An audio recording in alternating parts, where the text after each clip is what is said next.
Good evening, ladies and gentlemen, and welcome to the beautiful Milwaukee Mile in Milwaukee, Wisconsin for tonight's coverage of the Adrenaline iRacing League Chase for the Adrenaline Cup here on LSR TV.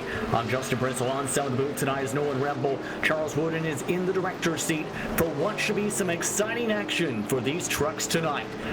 Under 10 minutes to go in warm-ups, we will start to qualify.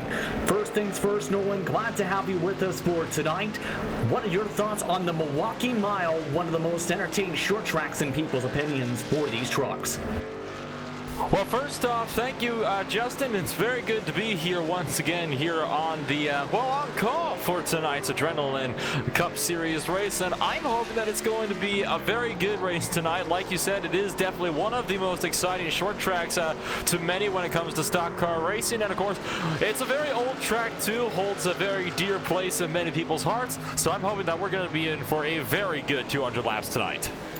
Absolutely, lots of things to think about tonight, but first things first, it's race number 2 of the chase for the Adrenaline Cup. Last race, seen Ryan Hart's pull away in the standings by 44 points. It's been a season of domination. He's in the lead in the point standings over Shane Tyrion, Bronson Stafford, Eric Stamp, Robert Kenny round out the top 5 in the chase for the Adrenaline Cup standings, separate by 74 points. And it shouldn't be a surprise we've seen the domination from Ryan so far this campaign. He's the quickest car at the Milwaukee Mile. He's with one of the best teams in all of iRacing for the oval side. Your thoughts on how he has been entering today? I think he's definitely been entering pretty darn strong, so I'm hoping that, it could be a great performance from him. Like you said, he's a part of one of the bigger stock car racing teams here on the surface, so, well, to see one of those teams in a series like this, it is definitely good to see, and, well, I think it's safe to say, expecting very big things. Practice time showing up on the left side of your screen showed just how quick he is right now. The only driver in the 29-second bracket, 29.986. Next driver is Tyrion, 30.056. Gomez in third with Chump. Rounding out the top 5 is Rhetorix. He is amongst the top 5 drivers in practice. Now, a couple things to talk about for the race tonight. 200 laps distance, 100 lap mark is halfway for the race, where drivers will be awarded playoff points and stage points today. One thing that will affect the strategy, though, Nolan, 60% fuel. Talk about the strategy.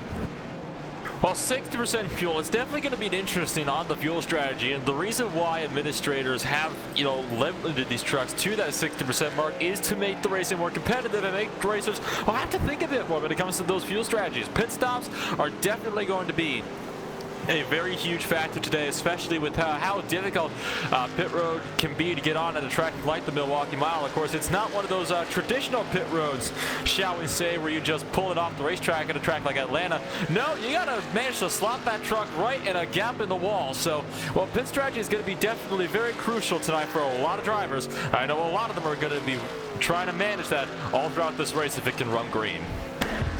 The fuel mileage marks, Pete drivers are estimating 45 on the fuel, 40 laps if you prioritize tires. The math, though, Nolan, will make it interesting for that halfway mark when there's the competition. When there's, the stage points in the competition yellow, because that's not going to make you on one stop based on the fuel mark.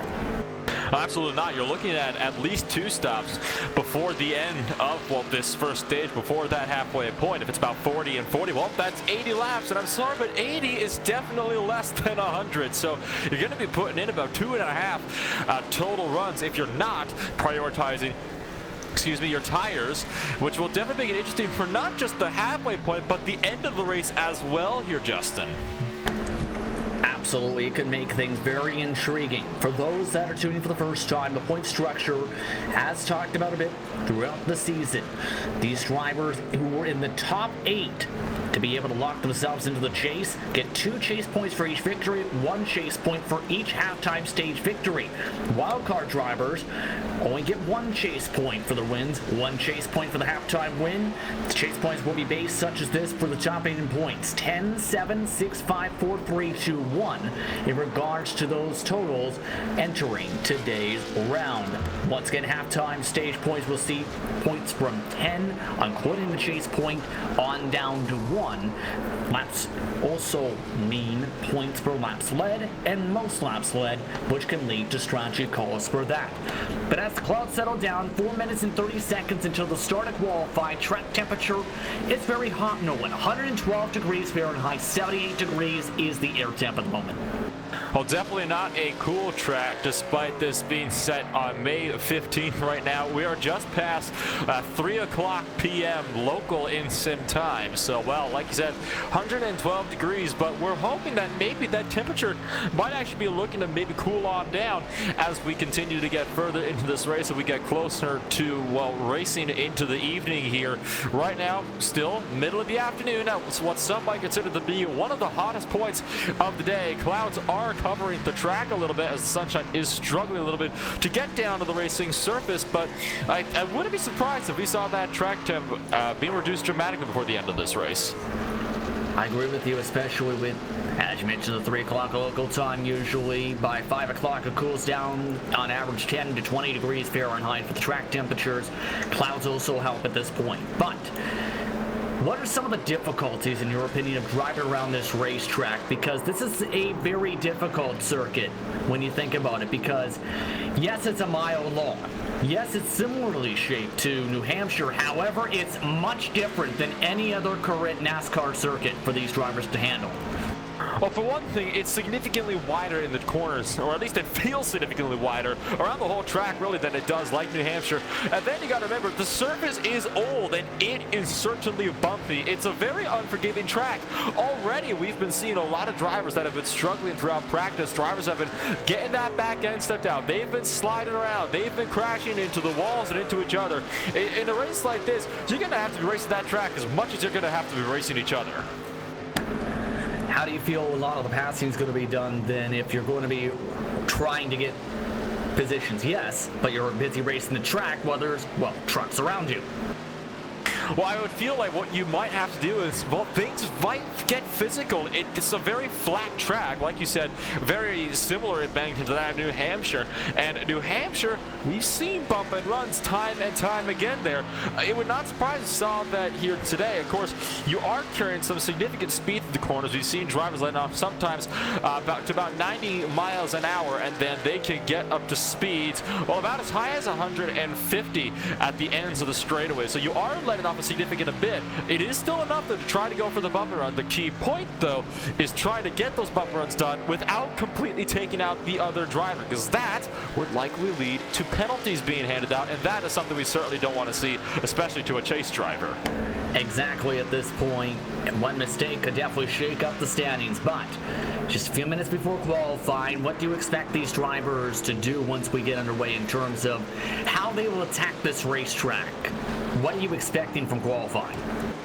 Well, drivers are going to have to hit this track hard. They're going to need to hit it fast. Already the practice times, they're looking really tight as it is. Only 0.03 of a second separating Ryan Hart and Shane Therian, the only two drivers to set a 29.9. So it's going to be very, very tight when we get around to qualifying here in just 10 seconds time. And well, let me tell you what, it should be a good one, and it might shake up the way this whole race plays out, as if one driver ends up having a botched lap. Core track temperatures have also shaken up the pylon. You see on the left side of your screen, Trenton Jump has jumped his way up to third. Christian Colvinson's in fourth. Then you have Gretorix still in the top five. Justin Teal's currently sixth in practice overall, with Logan Brakey looking to break his way into victory lane today, with Steve Durham in eighth, one of the newcomers. Had a decent performance at Bristol just a few weeks ago, with Eric Stamp, Robert Kenny rounding out the top 10 in the practice charts. So 30 seconds into qualifying, what else should fans keep in mind for tonight's race? Well, definitely keep an eye on those temperatures. As they start to go down, the track will begin to get a little more grippy. It'll get less slick. So the track will certainly be one to come to the drivers tonight. So that's one thing to look out for, as well as that really watch out for any potential contact going on at the corners, because I feel like that could be where the races could be decided tonight. I agree on that sentiment, absolutely. Just taking a poke around in total practice stints for these drivers. They've had 40 minutes to warm up, prepare themselves for tonight's action here at the Milwaukee Mile. Now, it's time to show what they can do in qualifying trim. Practice is over, and that means it's time for 5 minutes of solo qualifying, 2 laps to decide how the running order will be. 15 total trucks have made their way to the racetrack today. The pace differential in practice was separated by about 0.7 of a second. Now it's going to be curious to see who will go out first, since the cloud cover has turned into sunshine, and already a bunch of drivers have jumped out.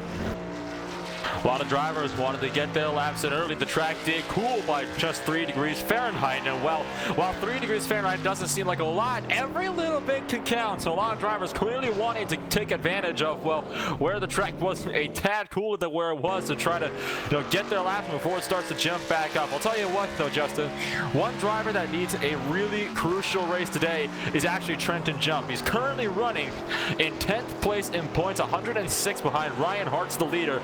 So if he's going to have a shot at trying to go for that championship, he has got a lot of work to do, and well, he's going to have to make every single corner count today. Absolutely. Currently has 2 stage wins in the season, 14 top 10s, 11 top 5s, yet to get a victory though in 19 starts. First lap coming across the stripe. What will it be is the big question. Of 30.334. He's the first driver to record a time, track temperature 109 degrees Fahrenheit. In fact, that is just about a couple 100s quicker than Gretorix. Gretorix is on his second lap for comparison's sake right now in the 15 truck. So Trenton Jump still on the track, and he's coming around for what will be his final lap off turn number 4. It was a 33.34, still on provisional pole for now. It's going to be a 32.62. So he does improve by some margin. And now it's going to be down to Austin Gretorix. Can he get in there? He does, a 2.32 for Gretorix, kicking Trenton Jump off a provisional pole. That will belong to that number 15 machine right now. 6 times on the board. Check me on that. A 38.65 is the slowest right now. Alex Walter's the one to set that one. And I do want to note something here, Justin. Is it just me, or does it look like all of the times some of them are about 3 to 4 tenths slower than their fastest practice laps? Yeah, it definitely is looking that direction. Indeed, 2 tenths slower compared to Trenton Jump's practice time as Q time. The track might have slowed down in that theory, though, because of how things have maybe worked out with the conditions. Following along with Ryan Hartz, meanwhile, he put in a high amount, let's say, of tire warming to try and get the fastest time. Every tenth and half tenth may matter here, especially with qualifying. He was the quickest driver in practice on a hotter track before temperatures cooled down. What will Ryan Hartz's time be first time around? Across the stripe this time, a 32.67. That is third, still has one more attempt. 5 thousandths of a second off of Trenton Jump's 2.62, so he's going to have to push just that little bit more if he can try to get onto that front row. Trenton Jump might be looking a little bit nervous here, but right, like we said, Ryan Hartz on one of the best stock car teams on the service, running a little bit wide though through 3 and 4 off of the black strip on the inside track. He's losing the truck, and that is definitely going to be a botched lap for sure, and Ryan Hartz forced to back out of that one. That was unfortunate disaster at the end of what might have been a very successful qualifying run. Sure, a bit of frustration there, as that will mean his pole streak is over.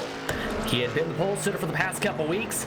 Now we'll have to start at least in third position. Now we're following along Bronson Stafford. Meanwhile, his first time disallowed, his second time around the track. Can he build up enough speed? Most of the fastest laps have been the second time around. It's a 31.4, slowest time by 8 tenths of a second. Meanwhile, in comparison's sake, they're in. He was second fastest in practice. How will his Q go? Track conditions have gotten hotter as the session has gone on, so the drivers who waited might be a bit slower than the drivers at the start of the session. A 33.20 puts him fifth.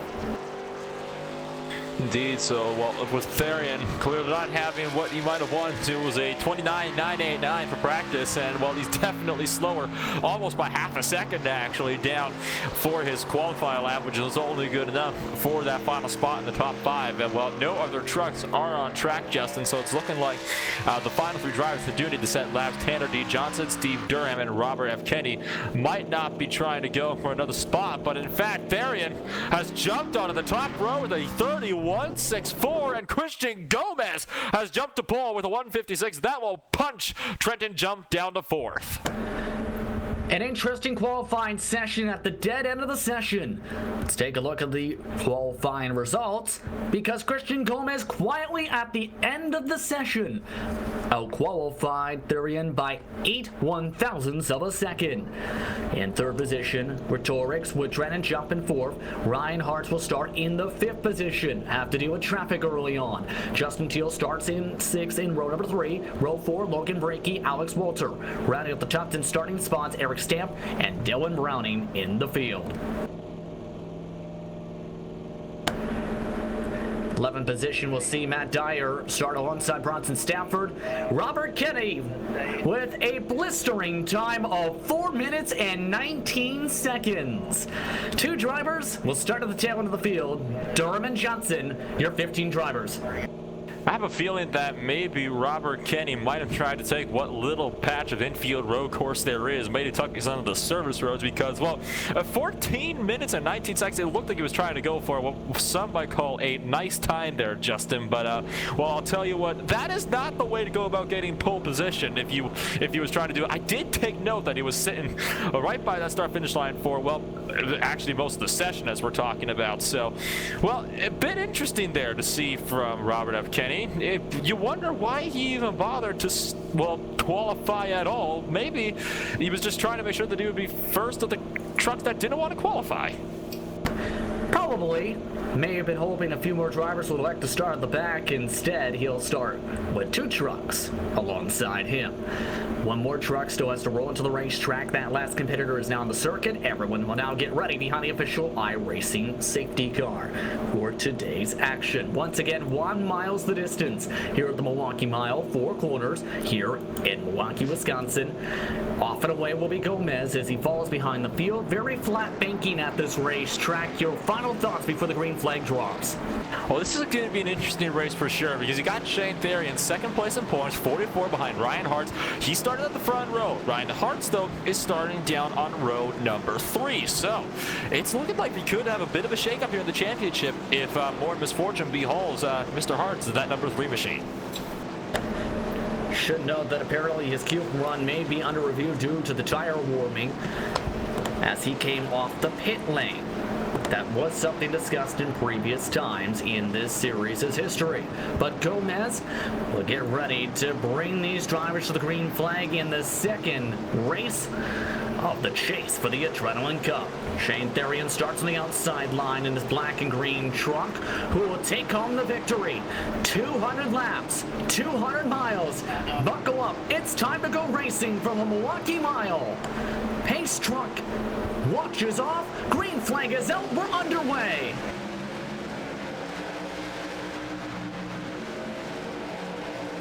And a great start for Gomez on the bottom side, quickly getting single file. Therian tries to time in the corner for the pass back, forced to check up as the rest of the field looks to fight. Battle on for 3rd place. Austin Gregorius already with damage on the back end, getting a bit of a shot from Ryan Hartz. Hartz trying to make moves. He's trying to get up there early. 1 truck still on the outside. Trenton Jump trying to keep his momentum, but he's not going to be able to really make that one work. He's still pinned on that outside line. Ryan Hartz going to pick up 4th place, and it's going to be Christian Gomez, pole sitter, to lead lap number 1. Hartz already up to 4th position as these drivers take different approaches to these lines. You can see Hart's able to carry more apex speed off. He tries to an out-tack for 3rd position. Rhetorics gives him the space and shows that if you're up on the top line, you're likely sliding backwards on the pylon. Nearly getting run over down the exit by Trenton Jump, who's trying to fight back. Jump currently down in 5th place, trying to move up to 4th. He's going to be able to get on the outside of Gretorix, who's just continuing to drop down spots. So while Gretorix started 3rd, he's down to 5th now, just outside that top 5, single file, or just inside the top 5 now, single file, all the way out through this field. And well, things are looking a little bit dicey further up front as drivers are getting pretty close to those back ends, so it might not be long before we start to see some contact being made. Absolutely, with especially the different lines in 3 and 4 that can be taken here. Fastest lap so far set by Gomez. Gomez was quicker than the rest of the field by about a couple 100ths of a second. Everyone, though, single file, and Milwaukee Mile can be, even on the short run, a bit of a rhythm track. If you make a mistake, you'll likely fall behind and lose a couple positions. So it's the matter of making sure you keep focused here. Oh, absolutely. You got to make sure that you're focused. This is a very, very challenging track. It's certainly not easy to make moves, as we saw Eric Stamp actually push a little bit wider than he might have wanted in turns 3 and 4 and almost lost the spot to Alex Walter. Walter's not able to find the momentum on the exit to make that move, which just, again, it goes to show just how difficult this track can be. The field really getting spread out. Last time at the line, it was already almost 6 seconds from the leader on back. Battle on for 12th place. Position swap just taking place. Brunson Stafford having to make way for Steve Durham as he's trying to work his way up, and now looks like it might drop a donut spot here to Tanner Johnson. Tanner Johnson trying to be more careful on the brakes. Instead, he clips Stanford. Stanford goes around. First caution flag is out. The GoPro machine gets spun around by Johnson in the Dilly Dilly machine. And that's not a Dilly Dilly moment Johnson wanted to have. Absolutely not. That was, it almost looked like there's a little bit of curbing on the inside of the track. Just it looks like he actually, his left front bounced onto that curb and actually drifted up and just completely left rear hooked that 61 truck. Good job, might I add, on Bronson Stafford to save that truck, 'cause that could have been much worse if he ended up in the wall. But I'm pretty sure some shot tires, well, I'll take that over some shot suspension. So I think Stafford did a very commendable job of locking those brakes down to make sure he didn't go into the wall. Very hard to do when he got so little banking at a track like this. Yeah, I was lucky not to get a severe hit there, but 6 laps completed under green, now on lap number 7, so 193 laps to go. And this may make things interesting fuel strategy-wise. Remember, we talked about the estimated window, about 45 laps on the fuel. Looks like most of the drivers are going to bank that they may stretch it to a one-stopper from here for the stage. That's what they're going to be hoping for. We are on lap number 7, of course, so that's what they are going to be, trying to do. So Christian Gomez is not going to be the one to lead them down. That is actually going to be, I think it was, I think it might have been Robert Kennedy to lead them down, but second place leading down. It looks like Christian Gomez did stay out, though, so Gomez on a bit of an interesting strategy call there, Justin. So, that's not something you tend to see, and it looks like they're all going to be getting some fresh tires on them as well. 4 fresh tires for just about everybody in the field, so Gomez might find himself being swamped here on the restart. There were 2 drivers though on 2 tires. Jump and Brakey both took 2 to gain track position. Kenny stayed out. Gomez also stayed on the racetrack on 7-lap-old tires. Should note that 34 truck had actually pulled off to the bottom of the racetrack and dropped to dead last in the opening stages of the race. Curious to see if he stays on the racetrack or keeps the track position with how he took that first run. That's a very interesting call, dropping back down to last place right out of the gate. You would assume that what he would want to do is, just try to make sure that he can, keep things steady, because that screams not wanting to get caught up in other people's mess, wanting to get to the back and just take it easy, but then he decides not to pit and stays out. It's a very interesting call here. Only 1 lap to green, and this will be an interesting race from 3rd on back, really, because they've got 2 guys out in front that are now about 7-8 laps on old tires. Well, it doesn't sound like a lot, but at a track like this with the temperatures the way they're at, it's a pretty hot track, so it's going to be really bad on tire wear. Yeah, the fall off is going to be interesting to keep note of for these competitors, especially with the one staying out here. Coming to green at the start of lap number 10, 191 to go at the stripe.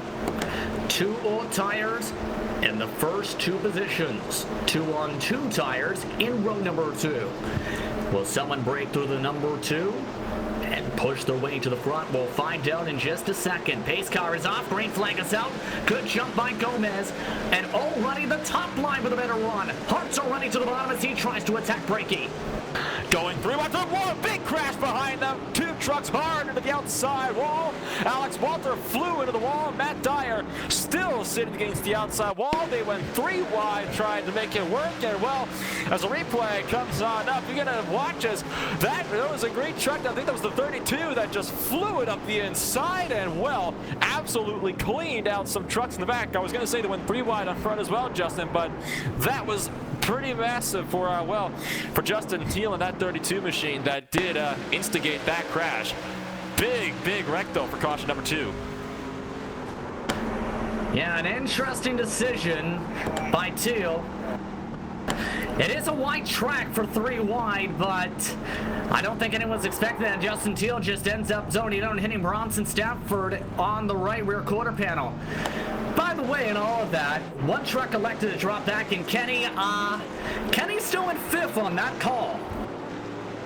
Well, I think, if Kenny was trying to drop back, he certainly didn't get as much of a shot as he would have been hoping to get back, that's for sure. He did actually move right to the outside to let the field through, and, well, he didn't get a chance to drop back to many positions because, well, I think it's self-explanatory why he wasn't able to drop down so many positions. And actually, I do want to mention Justin Teal on that same caution nearly cleaned out Bronson Stafford as well. Yeah. Got him in the, I think you mentioned that as well, got him in the quarter panel. Yeah. So, oh dear, Teal not off to a good start at all.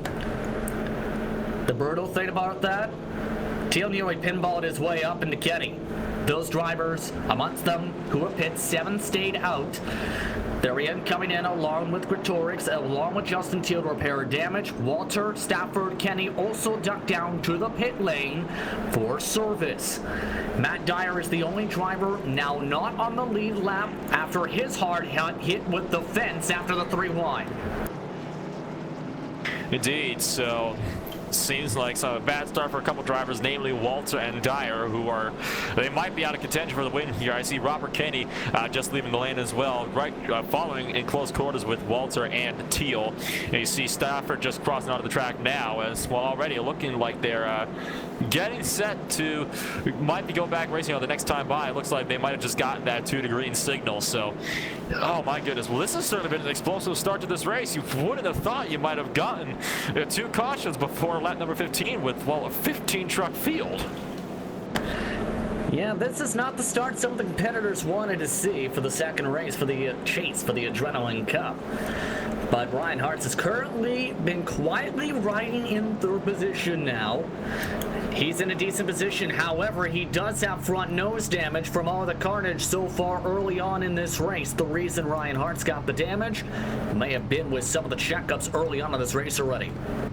It did. He actually, I think he gave 4th place in a shove back on lap number 1, and that's what gave him a bit of that front end damage. So I did notice there was a truck at the end of that first lap with some rear end damage as well. So, well, Hart's off to a good start. The good news is this isn't a track where any damage will end your race like at Daytona or Talladega. At the end of the day, it is basically a short track. So the good news for him is, well, for one thing, it looks like cosmetic damage, but if he's down in a little bit of power, well, hopefully it won't affect him all that much. Yeah, indeed. Can confirm he did give a shot to a truck up in front of him. That was that time the 15 truck and Gretorix as the 1 to go signal is out on the racetrack. The way they line up for this restart. Gomez jump, Hartz, Brakey, Stamp, the top 5, Browning in 6, Steve Durham a +7 in P number 7, and then Gretorix along with Darian rounding out the top 10 is Bronson Stafford. Should note Stafford reporting a potential technical issue with his equipment, apparently a potential brake pedal issue at the start of the race. Not a meaning he may not be getting full throttle down some of these straightaways. Decent for the mileage, not so much for the passing. Gomez, meanwhile, looks to get away from the drivers looking to pass him. Pace car bobbles its way off. Green flag is out. We're backing away. Back on the way to the Milwaukee Mile. A beautiful jump there from Christian Gomez to kick things off once again. And already looking 3 wide to the back as well. Teal on the inside with Gretorix in the middle. Stafford trying to fight that outside lane. Single file down for the top 5 and almost making contact between Gretorix and Teal as they enter the back straightaway. Still near 3 wide, heading off into the corner. Finally singles its outweight to 2 wide. Contact! Around goes Jump. That's Brakey, check that, who gets another driver. No caution as he gets rolling in the Sportsnet truck. That was Alex Walter that ended up clipping Logan Brakey. That was very unfortunate there from the 29. Unfortunately, no caution for him as well, but limited contact sent him around as that was definitely a big incident for sure for 2 of those trucks. And, well, unfortunately for both of them, absolutely no caution. So we are going to keep this one green flag racing. And, well, the battle might be on here for the lead in a minute, Justin, as Ryan Hart's trying to look for the lead around Christian Gomez, going to dive it off into turn 1. And Ryan Hart's making it look easy. Just painting his way down the bottom side, takes away the lead. Jump can't jump through the hole. And Gomez now is in the 2nd spot. Now it becomes the question, how does Ryan Hart's handle this? Does he save tires and try and go conservative? Or does he try and build as big of a gap as he can? But it's still a one-stopper for the stage. Still a one-stop for the stage for sure, assuming they can manage the fuel out properly over the course of the next about the next 80 or so laps. And, well, you can see behind Trenton Jump trying to make a look around for 2nd place as they enter the back straightaway. Christian Gomez, though, going to be able to cover that one off on the back straightaway. And Jump not getting too desperate just yet. He's still going to be having to ride around in 3rd place. Gomez checking up a little bit in the middle of the corner and having to back out, take a bit of a wider arc, and Trenton Jump still not able to capitalize on that. Gomez this time a little bit later on the brakes in this grouping. Keep in mind that Eric Stamp is slowly reeling these drivers in. It looks like, though, based on the amount of acceleration off the corner, there may be some strategy in terms of how the gears are set. Potentially, 3rd gear may be used by some of these trucks. Jump able to use that speed from off of 2 to take advantage in 3 and 4. He's up to 2nd. Trenton Jump up to 2nd. Now Gomez might be under threat from Eric Stamp right behind. And 4th place, Stamp trying to go for a podium position. Swap further behind as well. Dylan Browning falling victim to Steve Durham. They're fighting it out side by side through turn 2 right now. So Durham not having to pass quite complete yet, but Browning having to back off to avoid hitting the wall at the exit of turn 2. So Browning having to give up 7th place in favor of Steve Durham. Now Durham is still trying to hold on. This is for 6th position. The Aegis driver, one of the newcomers in recent weeks to the series. It is number 10 truck. While Browning, one of the drivers inside the chase for the Adrenaline Cup. Browning came into today 7th in the standings. 10, making 11 top 10s and 1 top 5 on the season. Currently in decent shape to get another top 10 if he keeps up his current pace. So definitely going to be trying to keep up that pace so we can clinch another top 10 for the day. So, well, things have definitely shaped up here early for this round in the Adrenaline iRacing Cup Series points. It's here in the chase. It's definitely been a very unique race, shall we say. We've already had 2 cautions, and we're just now a 10th of the way through this race. So things seem to have settled down for now, but you got to wonder when we get to that stage point in the race, well, how will things shape up then? Because that is where things are going to start to get a bit more antsy when drivers start to get more aggressive towards the end of the race. Speaking of antsy, the only driver left inside the field who has not taken any service in this grouping is still Gomez. Gomez is currently running similar times to the race leader. However, everyone else behind him has been really having to check up on him for a couple of the corners at the moment, give or take. What do you think is going to happen here with Stamp as well as Therian looking pretty quick behind him? Just can't get close this time. Stamp overruns the corner. Therian side by side. That is for 4th position. Stamp lets him take it. Not a whole lot Stam could do there on the entry to turn one. Just has to make way for Shane Therian, who's trying to push up the inside. Therian still trying to chase after Ryan Hartz, who's just now running away with the lead of the race, trying to reel that championship in a little bit more. And well, to answer your question, I think Gomez might have to start looking his mirrors and start playing a bit more defensive down and just let them go. Because like you said, he is on older tires. He hasn't taken any kind of service whatsoever in this race. So he's going to have to start thinking about what those tires might start to do, especially when we get about another 10 to 20 laps or so later on in the run. Remember, the estimated window under a green flag situation for fuel is about 20 laps. However, we have had a fair amount of pace laps with the caution flag early on in this event. Gomez this time, though, trying to still run away. He was a 30.79 far in pace last time by. Therian was a 30.9 this time by. The times, Therian was quicker by about 0.2 of a second. He's closing in fast. Now there and right on the back bumper of Christian Gomez. He's going to start to hound those mirrors as they go through the corners. Backing off a little bit, though, down the back straightaway, so it looks like Therian might be trying to set Gomez up for a pass. We'll have to wait, see what this one will play out to do, but it does look to me like Therian is starting to play the long game. They are approaching some lap traffic. Alex Walters is the truck a lap down, and he is just up the road. Red is the new green is on Alex Walters' truck. And his truck is hoping that the damage is the new fast. We'll see if anyone tries to use him as a pick. The 13th place truck stays on the top side instead. Gomez instead has to get off the gas. Therian nearly hit the back end. Both of them got the squeeze for the lap truck.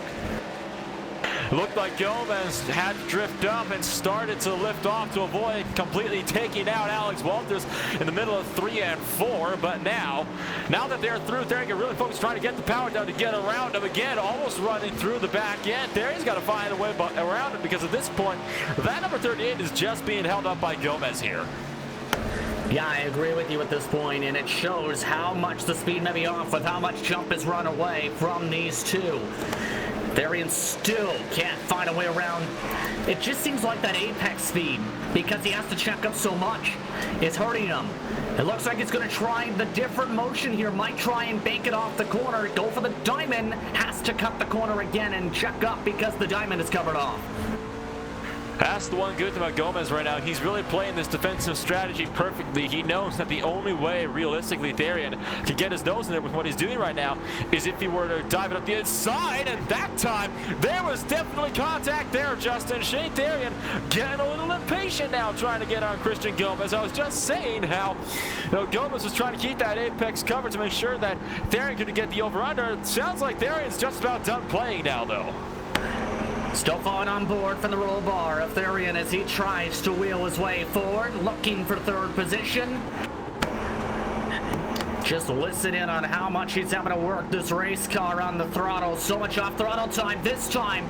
Able to throttle his way to the inside.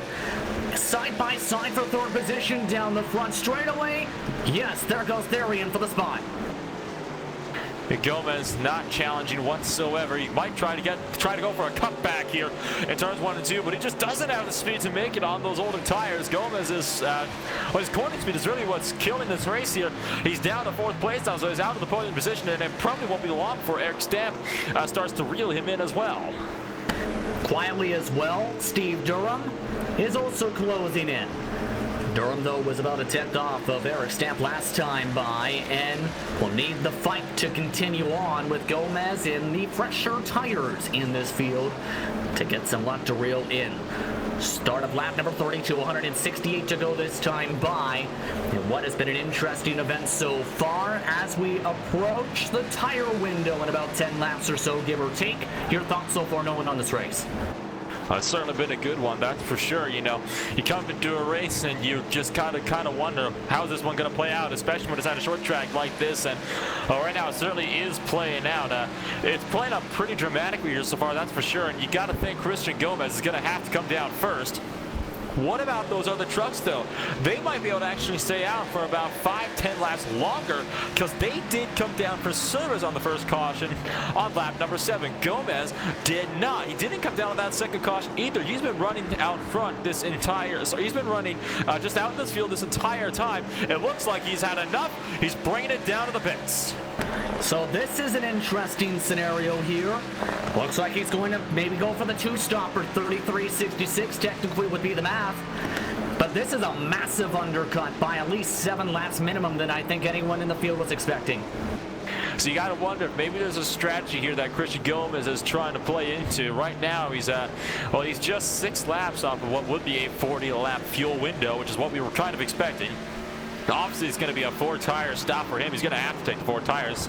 And it looks like he might have actually gone down. Yeah, it's gone the lap down throughout all that as well. So he's really got to hope now that a caution doesn't come out, or he might be stuck a lap down if Logan Breaky passed him, which it looks like he might have. So this is going to be very interesting here, because that's the one thing right now that Gomez doesn't need, is being trapped 1 lap down in the middle of his own pit cycle.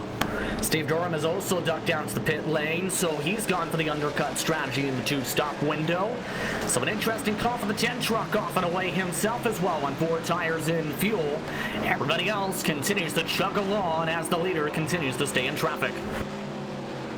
So the leader's still stuck in traffic, and it's looking like Ryan Hart's trying to work his way now on Bronson Stafford, one of the trucks that was nearly taken out by Justin Teal in that second caution when they went 3 wide in the turn 1. And Bronson, and actually I think it was Stafford that went hard. Sorry, it wasn't Stafford, it was Matt Dyer that went hard into the outside wall. Now Hart's going to be able to finally secure that position down into turn number 1. So one more truck a lap down at this time. We've got less than half the field on the lead lap. And what in the world is Bronson Stafford doing? Dives it back on the inside and nearly cleans out the race leader. And Ryan might not be happy with that one. The 61 has been bobbling around on the straight. Ryan Hart's, though, still having a fight with the 61. What is going on here? Is Stafford really trying to force things? Finally, Hart's drives on the outside, but man, they lost a little bit of time. Still a 2.4-second gap, but still. Oh, he nearly lost in the whole race there.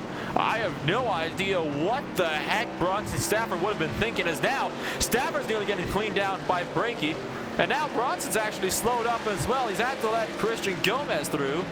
Looking to be back to speed now, but he's still losing a lot of time. You wonder if there might be something going on with Bronson Stafford, because that truck is now offline.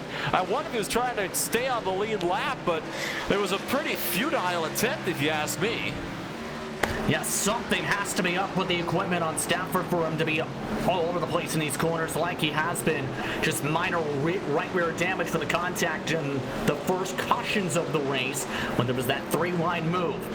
Speaking, though, of teamwork in this race, fun fact so far going, amongst the top 5 drivers, vast majority of administrative racing is inside the top 5. So it's been a very good day there for administrative racing to be, but mostly inside that top 5. So definitely they're going to be having a flying day here, and they can definitely chalk this one up to a success, at least here in what will be the first quarter of the race coming to a conclusion within the next 11 laps or so.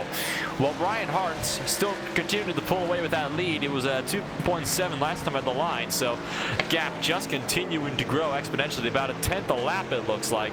So this is it's definitely been an interesting one so far, and I think it's going to be interesting to see what will be able to make this all the way through as well. Hart's now he's trying to fight with more lap traffic. This time, Christian Gomez, who is just going to take his lap back.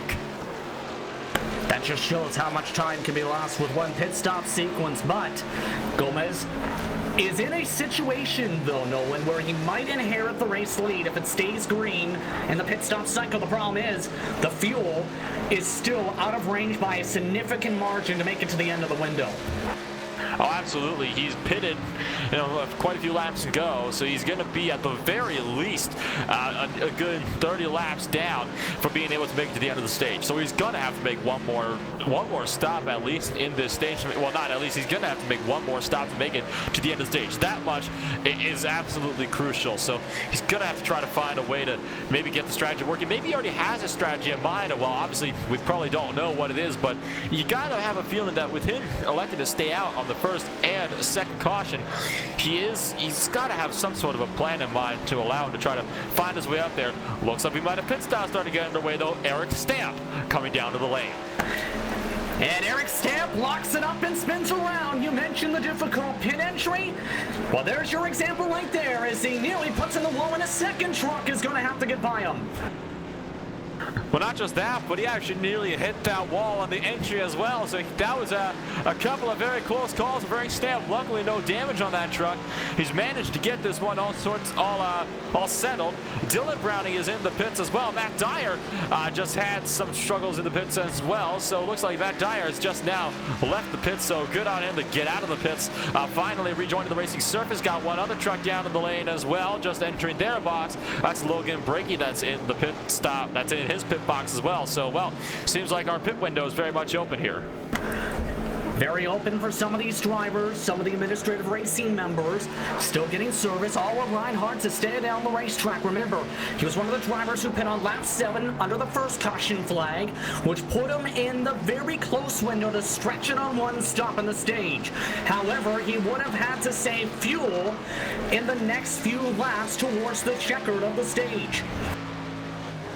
Would have had to save fuel for sure. So, well, it's again one of those things we'll have to see who will be able to, well, make something work. And now the field is going to be all sorts of jumbled out here, as now that the pit stops are well underway. You know, you got drivers that are going to be going laps down, and then when the leaders are going to be coming down, they're going to be taking those laps back. You're going to have positions shuffling around. It's going to be well, it's going to be a really full batch of drivers starting to come down. Drivers trying to figure out their pit strategies. I see Matt Dyer is back onto the lane, so clearly something he wasn't terribly happy with as he's going to be back into his pit stop here. Remember, he had to get a lot of damage repaired on his truck. He's 33 laps down. Still give him credit for chugging along and trucking forward in this race, trying to get the best finish he can, but still needs a little bit of more attrition for him to move up the pylon. At this moment, though, just 7 trucks are on the lead lap, no one in this race.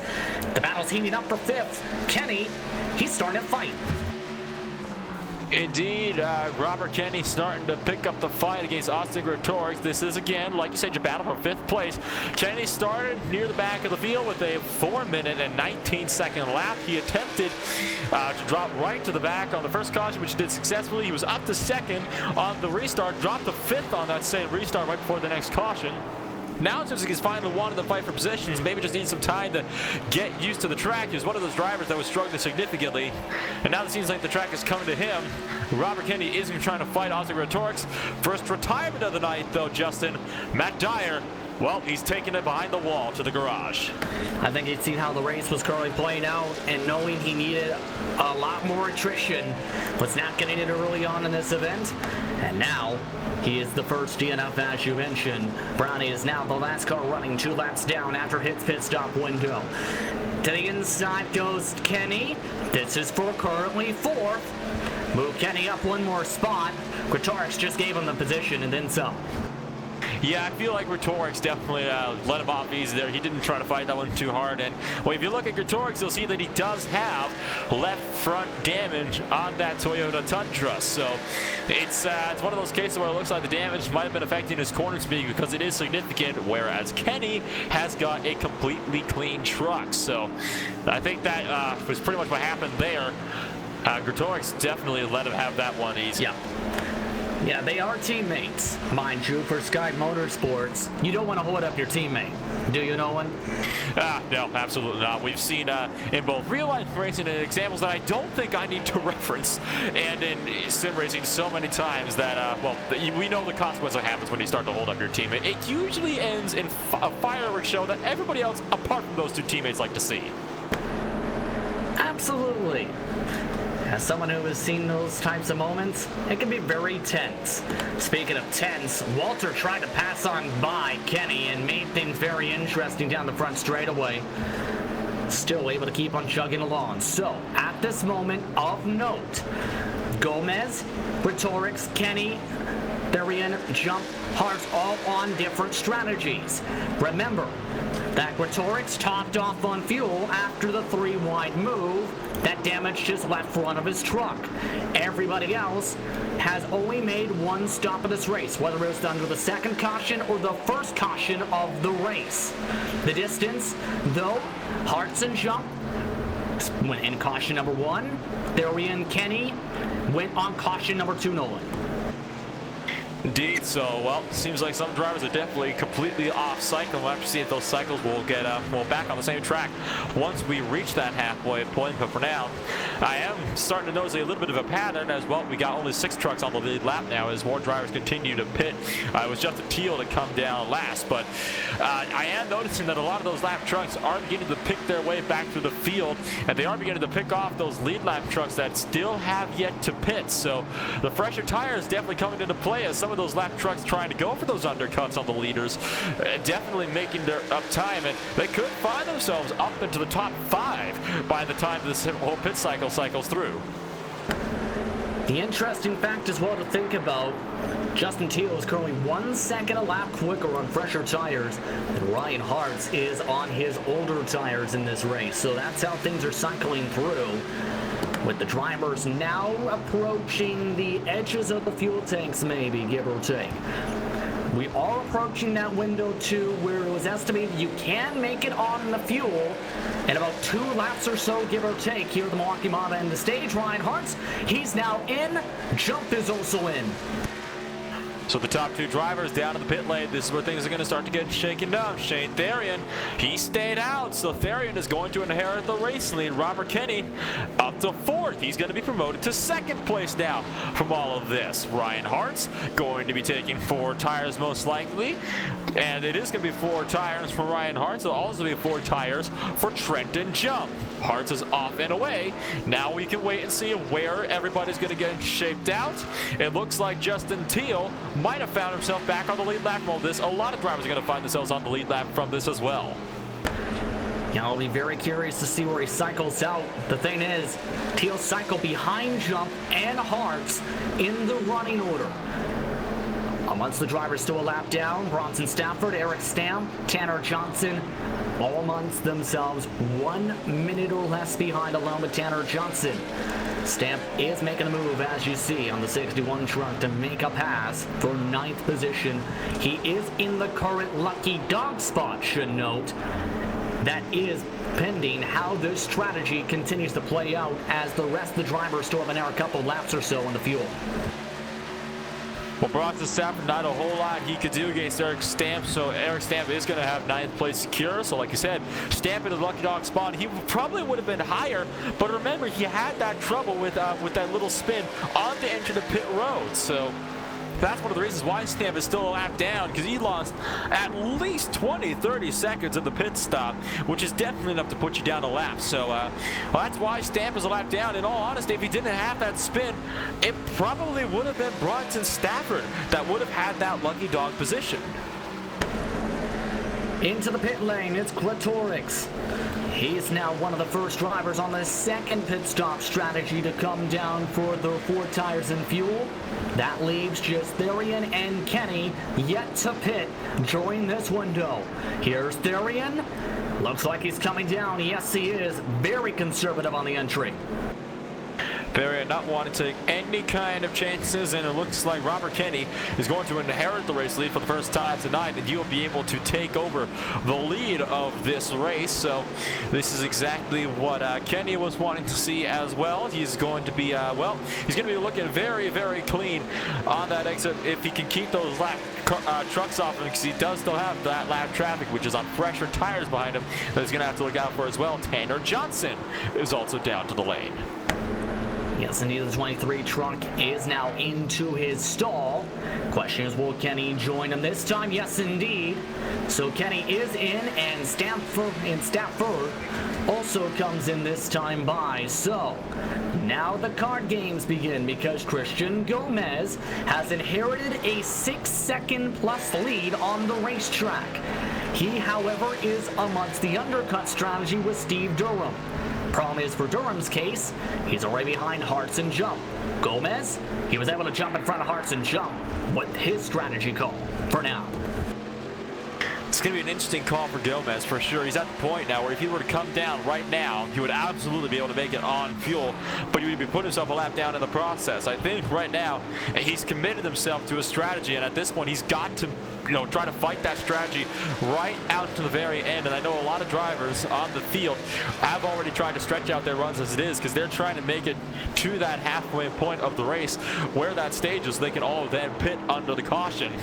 Gomez does not have that luxury. He's likely going to actually be a lap down at the end of all this because of how long it takes to get a pit stop done and how short the laps can be when you're out there putting those laps in. And right now Gomez, like you said, 6.5 second lead.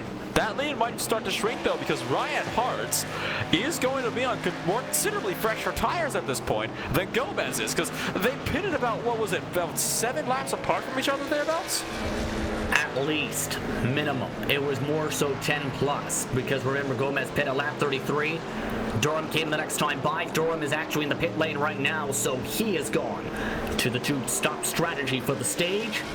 Thing is, Durham took an interesting call here, Nolan.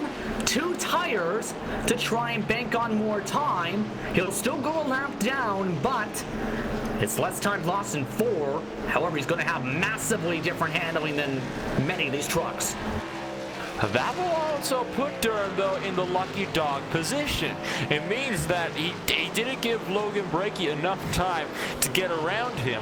So right now, that will definitely put him right up where he wants to be in that lucky dog position. So this is exactly where Durham wants to be, is in that 9th place right now. So while 8 trucks left on the lead lap, I wouldn't be surprised if that number dropped back down to 7 before the end of the stage, at least, because there's just no way that Gomez will be able to stretch that tank out. He's going to have to make one more stop. It's going to be a matter of when. Now, based on the map numbers from the drivers for tonight, give or take the max amount of fuel, maybe around 20-ish to go, give or take, for the 48 truck. However, it's still a closing gap for the race lead, now under 5 seconds, with how much he has to get off the gas in the apexes, losing half a second a lap on this strategy. Fastest truck on the racetrack, by the way, is currently Thurian, who is, however, about 9 seconds behind Hartz and Jump. I think Gomez might have shot himself in the foot with his strategy here. He definitely has to commit to it now. He's far too late to back out of his strategy now, or he's just going to end up costing himself even more time. But he did not help himself by staying out on that first caution. I think he was trying to bank on the fact that there would be more, and he got 1. He almost got 2, but he didn't manage to get that second one. So it's such a challenging position right now for Gomez, and I think he's fighting a losing battle at this point.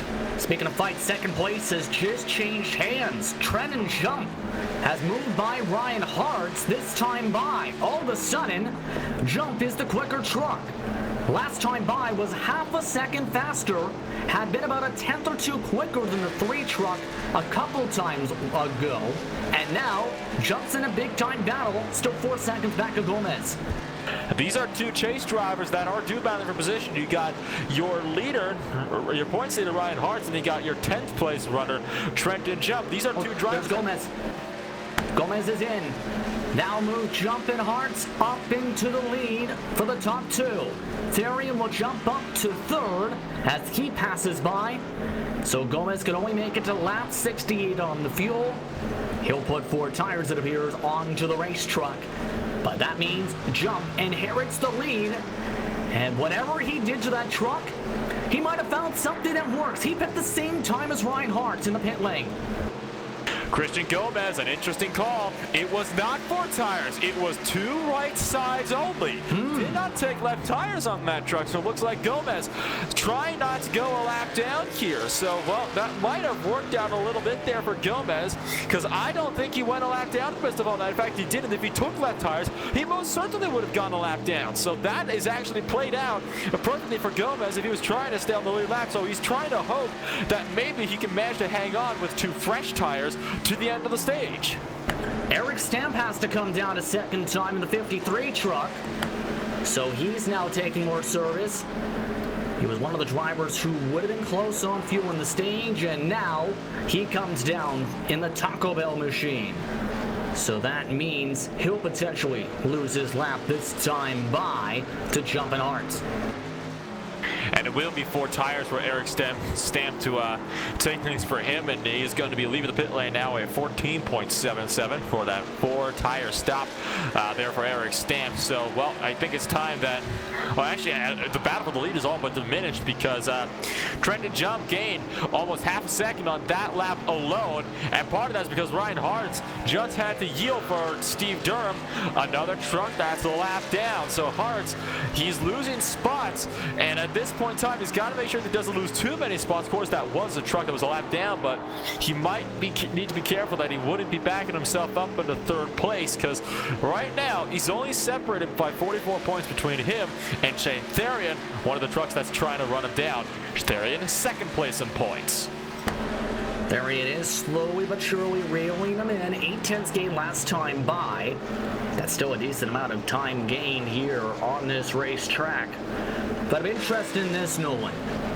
I'm wondering if Ryan Hartz is thinking he might be short on fuel, might be saving to make sure he can get to the end of the stage in 3 truck. Wonder if we can take a listen on board here, because I'm curious to see how he's taking this entrance. Take a quick listen. Yes, he's clutch and coasting. Oh yeah, you can tell he is saving, and he is saving like mad. So that is, I think that tells the story in total right there. Clutching in and coasting. It almost sounded like he was shutting the engine off entirely, which is, I guess, it's another viable strategy as well. But there you have it again, right there. You can even see it on the rev counter, right on that on the RPM counter in the center of the truck. You can tell that it's just going right down to 3. So he's definitely clutching in. He is might not be safe on fuel to the end of the stage. Okay, so that means what's going to happen with Trent and Jump, because Jump is pushing still.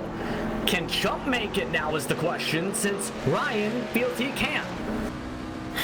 That's going to be another interesting thing. So this is it's turned into a really interesting fuel battle here, actually, for this final stage. And I think it's safe to say that Trenton Jump's laps have definitely slowed. His fastest practice lap was a 30 flat. His qualifying lap was a 30.2. His last lap, a 31.2. So he was over a second slower than his qualifying lap on the last run through. So you got to think that Trenton Jump must be conserving a little bit here too. Nobody really wanted to take any big risks on fuel right now. This has turned into a very, very interesting fuel battle, though, in this race.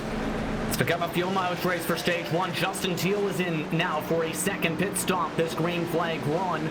He was in 4th position, so he can't make it to the end of the stage. That leaves Jump, Hartz, Therian, Kenny, and Gomez, the top 5 on the racetrack. So all of this for Christian Gomez, it still worked out for decent track position.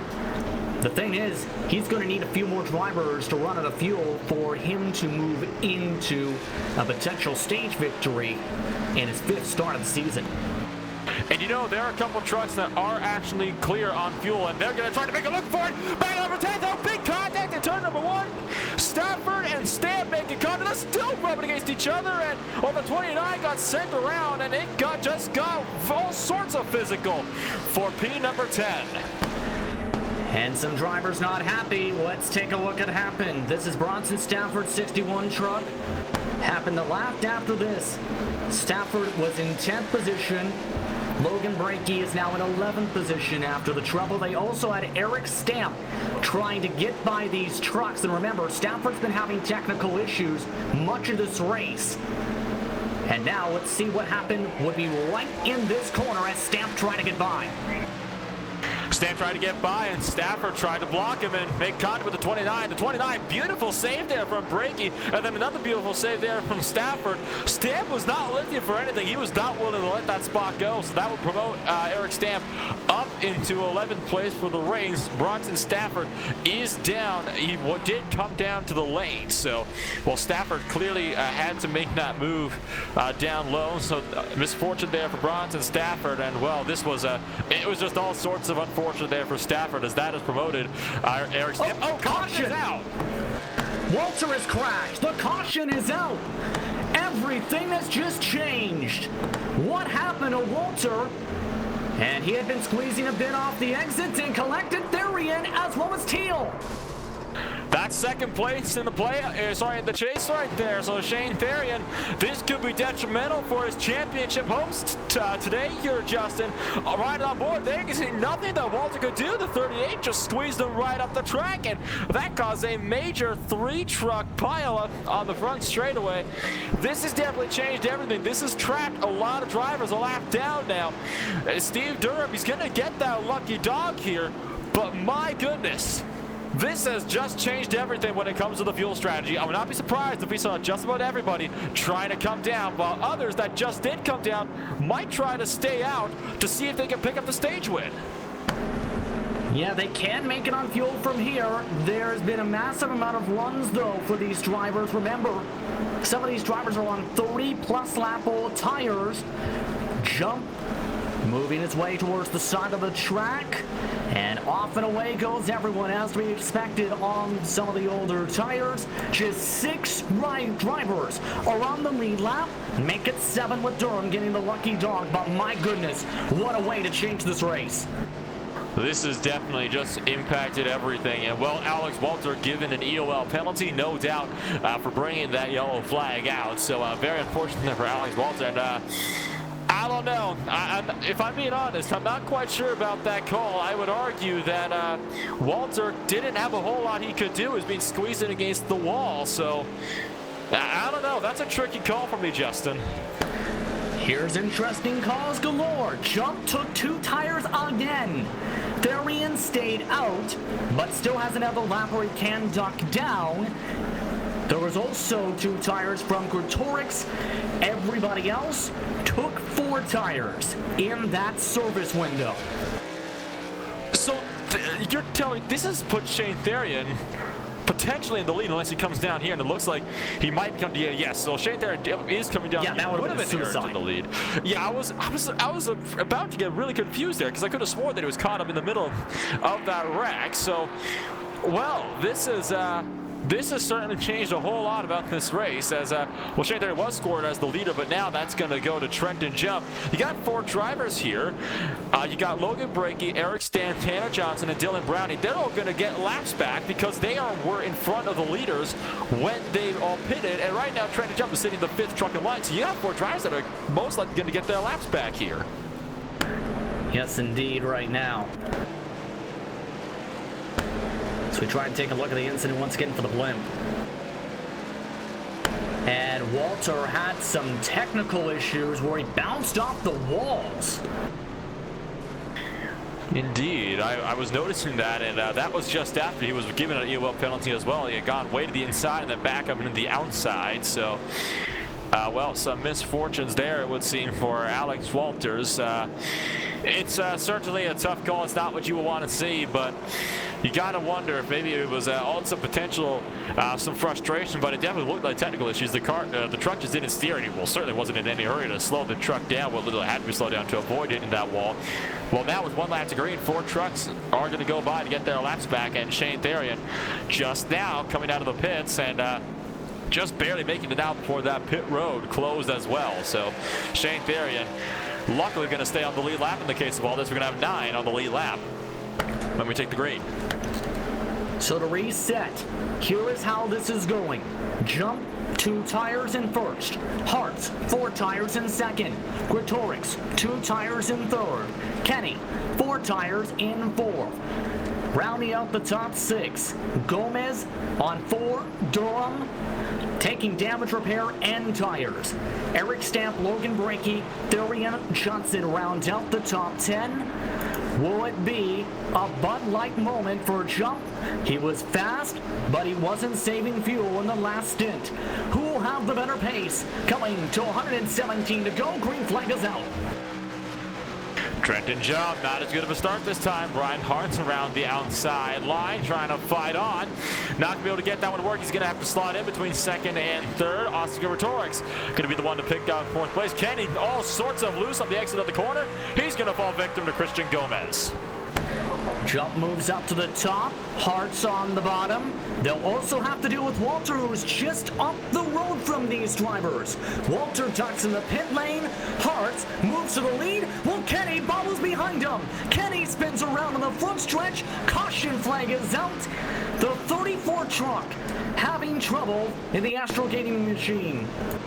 About per minute, that 34 truck might have gone down to the pits, and if he did, he managed to spin into that pit gap, that would have absolutely destroyed Alex Walter. So good job on Kenny to keep that truck out. Unfortunately, not enough to keep him out of the barriers, and that did bring out what I think is going to be our fourth caution of the day here. So, well, it's getting all sorts crazy now as we continue to get to the end of this race. Ryan Hart's picked up the race lead with Trenton Jump down there in second, and oh my goodness, Justin, what a race this has been so far. It's been a very entertaining one, to say the least. There are now 11 trucks on the track, but man, oh man, has it been entertaining for the most part. Ryan Hartz is in the lead now because that pass just before the caution flag, but he's in the best situation, I think, in the whole field. He's the fastest truck here, to be quite frank. It's just a matter, though, of can he keep out of trouble? It's been that kind of trend throughout the season. Most amount of victories with 6 on the campaign, with 11 top 10s, 8 top 5s, and 10 stage wins. However, he doesn't have the most top 10s on the season, nor the most top 5s. He's had races where he's gotten bad luck in the second half of events. Well, we got to hope that it's going to, well, he's got to hope particularly that that's not going to be the case here. So Hart still out with the lead, and Trenton Jump is coming down to the pits. So it seems like a last-minute call there for Jump, who's going to give up second place. Tanner Johnson gets the waves around the pace car from the Lucky Dog, and Austin Gretorix now going to inherit second place. Do you like the call here for these drivers? Because they weren't, some of them coming down, mind you, with the wave around, yes, but when it comes to Jump, he was on 2 tires. Why not put on 4 that are a little bit fresher than the leader? I would think because they were only green flag racing for a lap or 2, you would think that that would be enough, you know, at the point where fresh tires wouldn't make that much of a difference, like just 1 or 2 laps. Well, second retirement of the night, we do know this for certain. Bronson Stafford throwing in the towel. Our field being reduced to 13 for the night. Also, Alex Walter 7 laps down, Justin Teal 8 laps down. Browning is the only driver outside of that laps down in 11th position to total. Everybody else is on the lead lap. Therian took extended time to repair some of his damage, should note. Still, going to be about 11 laps or so to go on the stage when we go back raining. Well, 11 laps to go on the stage, and that is definitely more than enough time for some calamity to take place. Still got drivers that are ducked down to the lane, Logan breaking among them. I know Robert Kenny just exited the pits as well, so still got some pit stops underway here. Already drivers are looking eager to go. They're starting to already double up, even though we are only with 2 laps to green still here. So, my goodness, this has been a very intriguing race so far, and I'll tell you what, remember how we talked about how Christian Gomez might have shot himself in the foot? Well, I'm pretty sure that caution, or that 4th caution, 2 wrecks ago, I think that might have just saved his pit strategy, and it saved him from going a lap down for sure. And he's got the pace to compete, I think, with Ryan Hartz. He showed some good short-run pace at Bristol. It's a matter, though, of can he make the fight go his direction? Light should come out this time by 111 to go. 111 laps to go. It will be, well, just that, 11 laps to go. When we go back green flag racing, Ryan Hartz still trying to hang on to the lead. Austin Gretorix down in 2nd, Gomez 3rd, Durham 4th, Trenton Jump sitting in 5th place with Eric Stamp well down in 6th. The other 2 trucks currently with the field are Robert Kenny, surprisingly admittedly, and Tanner Johnson. Got some others that are still working their way around the track trying to catch up after being waved around or some exited the pits, most notably Shane Therian, who was caught up in the big 3-truck pileup on the front straightaway. Rounding to 3 and 4, we're getting ready to go. Just 11 laps left to go in the stage. Question's going to be who will get the stage point and the playoff point for the chase. We're about to find out. Gretorix on the outside, Hartz on the inside. It's a very small restart box here. Pace car about to drop off. Green flag waves. Underway we go again. A great start on the inside.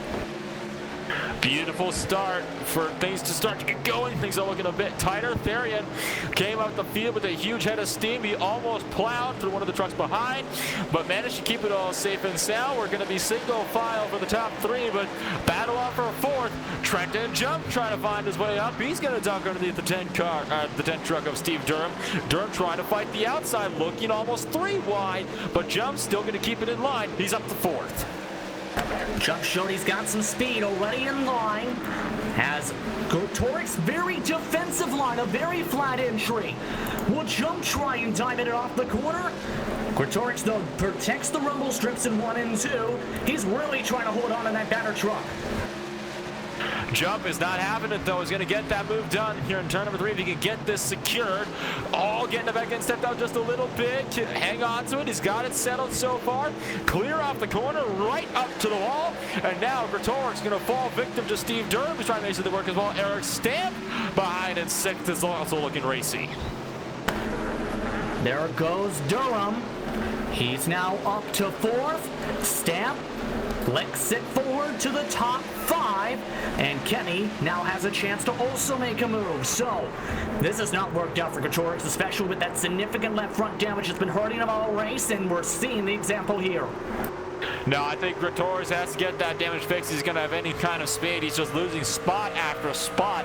He started up on the top 3, and now he's not even in the top 5 anymore after just a couple laps. So, well, unfortunately there for Gotoric's, who is definitely not having the restart he wanted to have. He's still slow off the corners.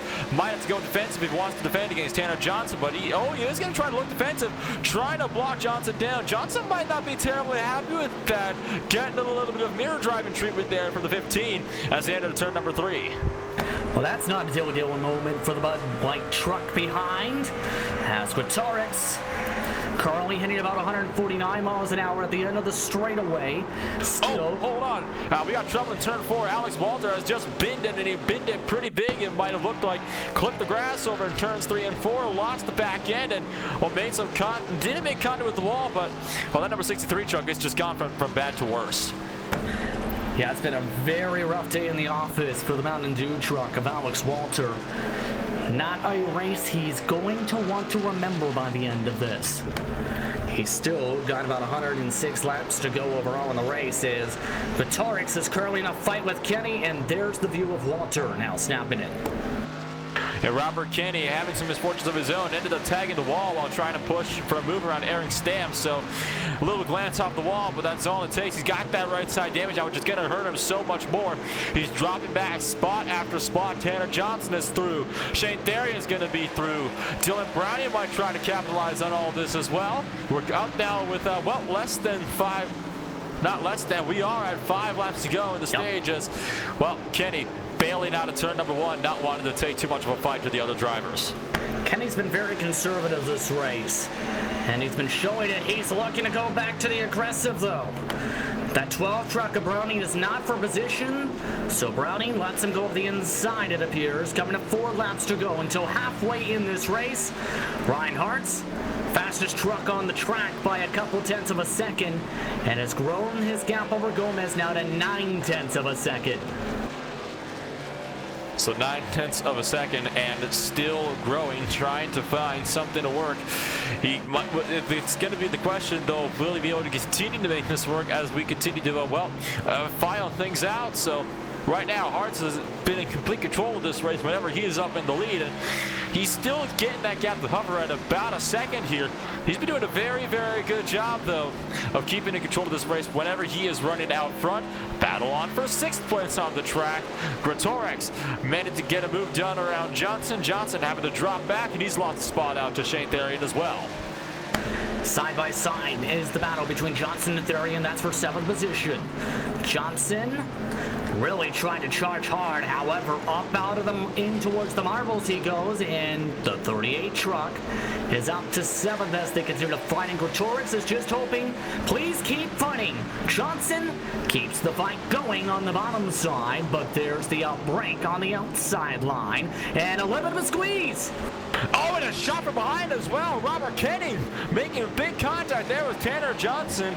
Johnson definitely had the line and just got pinched in by Therian. Johnson had to slam the brakes to avoid turning the 38 around, and that was completely caught out Robert Kenny, who ended up falling victim to a truck that was a couple of laps down.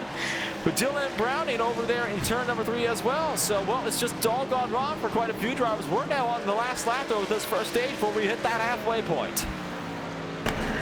Everyone inside the top 10 is on the lead lap. Everybody else is not on the lead lap. But for Ryan Hartz, he's had to fight hard for this stage win. He'll take the checkered flag for the halfway mark of the race, as the rest of the field comes across the stripe in the next few moments. There's the caution flag on the circuit, as everyone will get their stage points. And none too soon. Shane Therian had just completed a pass off of turn number 4 around Austin Gregorius, and pushed a bit too wide on the exit. So Therian managing to get those, to get one more spot when they got around to the cautions. So, well, a unique first part of the stage, and ending to the first stage, and it would not surprise me if we saw a big run of pit stops from just about everybody in the field to try to maybe reset things and get going for stage number 2. And it is looking like it'll be Dylan Browning who will be getting that lucky dog. He's still 2 laps down, so he's got a little bit of work ahead of him if he's going to want to try to work his way back up onto the lead lap. Indeed, he'll get Browning to 1 lap down in the race once he gets the lucky dog trigger, as everyone starts to make their way behind the iRacing official pace car. 98 laps to go this time by. Remember the math from earlier on. This can make it a very tight fuel window for a very tight one stopper. But these drivers will be outside the estimated window by a decent point. Drivers now come into the pit lane. Question is, how many more stops do they go after this if it goes green? We'll have to see.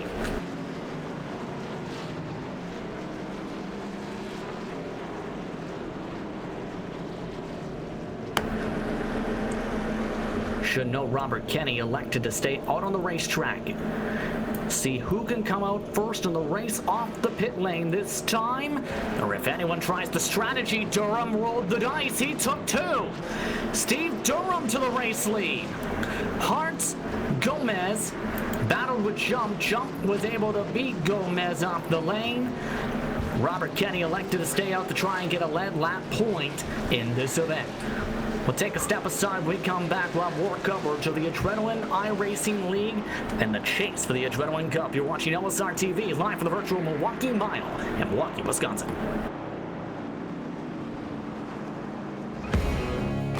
They say everything is bigger. These guys down in Texas aren't messing around. This feature race will separate the boys from the men, the girls from the ladies. Can you handle racing 300 laps for $25,000? It's not as easy as you think. We don't stop to tow those too weak. We just push them out of the way. We don't run 20 laps. We run 300 each night.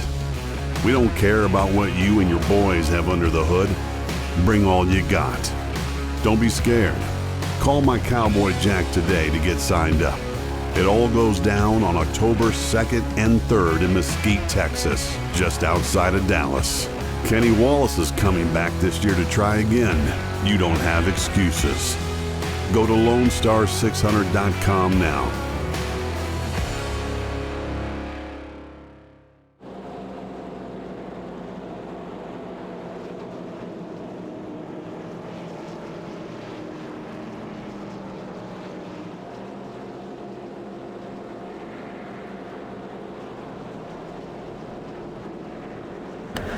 Welcome back to LSR TV's coverage of the Adrenaline iRacing League from Milwaukee. As more drivers duck down to the pit lane for more service, the lights are out on top of the pace car. Couple things to note. Steve Durham came down a second time and took 4 tires instead of 2. Therian also has just ducked down for a small splash of fuel. Robert Kenny, significant damage, stayed out for the lead lap point in his battle for the championship. That in turn leaves in grand total 10 total trucks on the late lead lap. Logan Brinke amongst them. Shane Therian, Robert Kenny at the end of the line. Ryan Hartz, though, looking to dominate with the speed he's shown all race. 95 to go. This time by Trent and Jump on the outside. Row 2, Gomez and Stamp. Gretorix in Durham, row 3. Johnson Theory in row 4. Breaky and Getty round out the top 10 starting spots for the restart. Pace car makes its way to the lane. Hearts onto the gas green flag. Green flag up in the air. Hearts is clean and green. Trent and Jump with a solid second place, and Christian Gomez having no competition right now for third. Eric Stamp, the first one that's going to be fighting for position, with Austin Gretorix down for fifth place. Battle on for sixth as well. Steve Durham trying to make up spots early around Tanner Johnson the inside, and Stamp might have driven that corner because he is going to lose out on a spot as well. Actually got a bit of a bobble on the entry, it looked like. Indeed, the Taco Bell machine falls back to fifth position. Still a positive game on the race overall. Robert Kenny has also ducked down a second time. He has significant damage on his truck from some of the incidents in this race. Johnson, though, now tries to get into a rhythm. And it gets interesting. We're discussing this. Realistically, it is a two-stopper for most. However, what are the odds we see someone try the one stop? It would take massive fuel saving, would it not? Well, I mean, you have to imagine they'd have to clutch and coast, not just on the edge of the corners, but for about half the lap to realistically be able to make that work. And they would lose absolutely massive amounts of time. So that would be an absolutely enormous gamble. And you got to wonder if it would really be worth it. So that's going to be one thing to watch out for as well. I don't think a one-stopper is quite feasible because, well, if you come down to about that 40-lap window into the stint, you're going to have to come down again at about lap 80. So unless somebody can somehow manage to stretch 2 runs out, 50 laps, it's going to be a tricky one for sure. Remember, we went green at 95 laps to go in this event. But everyone's been able to keep within range of Brian Hart's this time. As Jump and Gomez still keeping within the draft. They're near dead even on pace. So is Gretorix this run. So nearly dead even for sure. So this has been it's been a very close fight for first place, and Hartz has not had a whole lot of competition. But then again, Jump is definitely not back down on trying to go for that position either. You can tell that Jump is trying to work and trying to keep up with that leader. He's definitely not backing down, that's for sure. And Christian Gomez, who we thought might have been on a botched pit strategy when he first came down and stayed out of the first 2 cautions, well, thankfully for him, a 3-truck pileup saved him from going a lap down in the first stage, and now he's still up in that podium position. He's got potential to fight for the win, but he's actually backed off a bit off turn 4. Only Jump is running nose to tail right now with Ryan Hartz. Jump is looking fairly quick right now in the 46 truck at the moment, still staying towards the back bumper. He was actually quicker than last time by. Jump's also got the fastest lap. So whatever Jump and Co. have figured out, they found something in terms of the pace guy Nexus has for some of their drivers. Jump has a run. Will we try and jump to the inside? Yes. Doesn't dare brake too hard, though, to get towards the left rear quarter panel. Getting really close to those curves, and Ryan Hartz having to lift off. Overdrove the ice in just a little bit, so misfortune there for Hartz, who has now lost the lead and now is under attack by Christian Gomez, who's going to try to dive it off into the inside. Hartz leaving him all the room he could possibly need at the inside to get this move done. Gomez now going to be up into second place, and Ryan Hartz, well, he's starting to get freight trained a little bit here. He's got to be careful that he doesn't lose another spot there to Austin Gretorix. So all of a sudden, Ryan Hartz, a truck that has been so commanding when he's been in the lead, now outside, or he's risking losing the final podium position. Mind you, this is a fixed setup series for these competitors.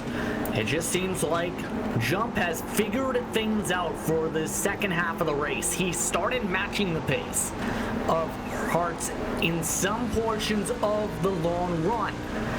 Now, him and Gomez are pulling away. Curious, though, if Hartz is just electing to be conservative, maybe get on the brakes rather a little bit earlier than normal, and just try and save the tires and fuel just in case, not go massive fuel save, but just be more conservative this run, knowing he's got a fast truck. Well, you might be looking to be a bit more conservative, so that would definitely explain why he managed to lose so much time, considering he's been so commanding out in front. A bit of a spot for position further back. Eric Stamp has lost the top 5 to Steve Durham, who has made that pass over in turns 1 and 2 last time by. He's going to be trying to reel in Austin Gretorix, as Eric Stamp might be trying to look to fight back if he could get the hammer down.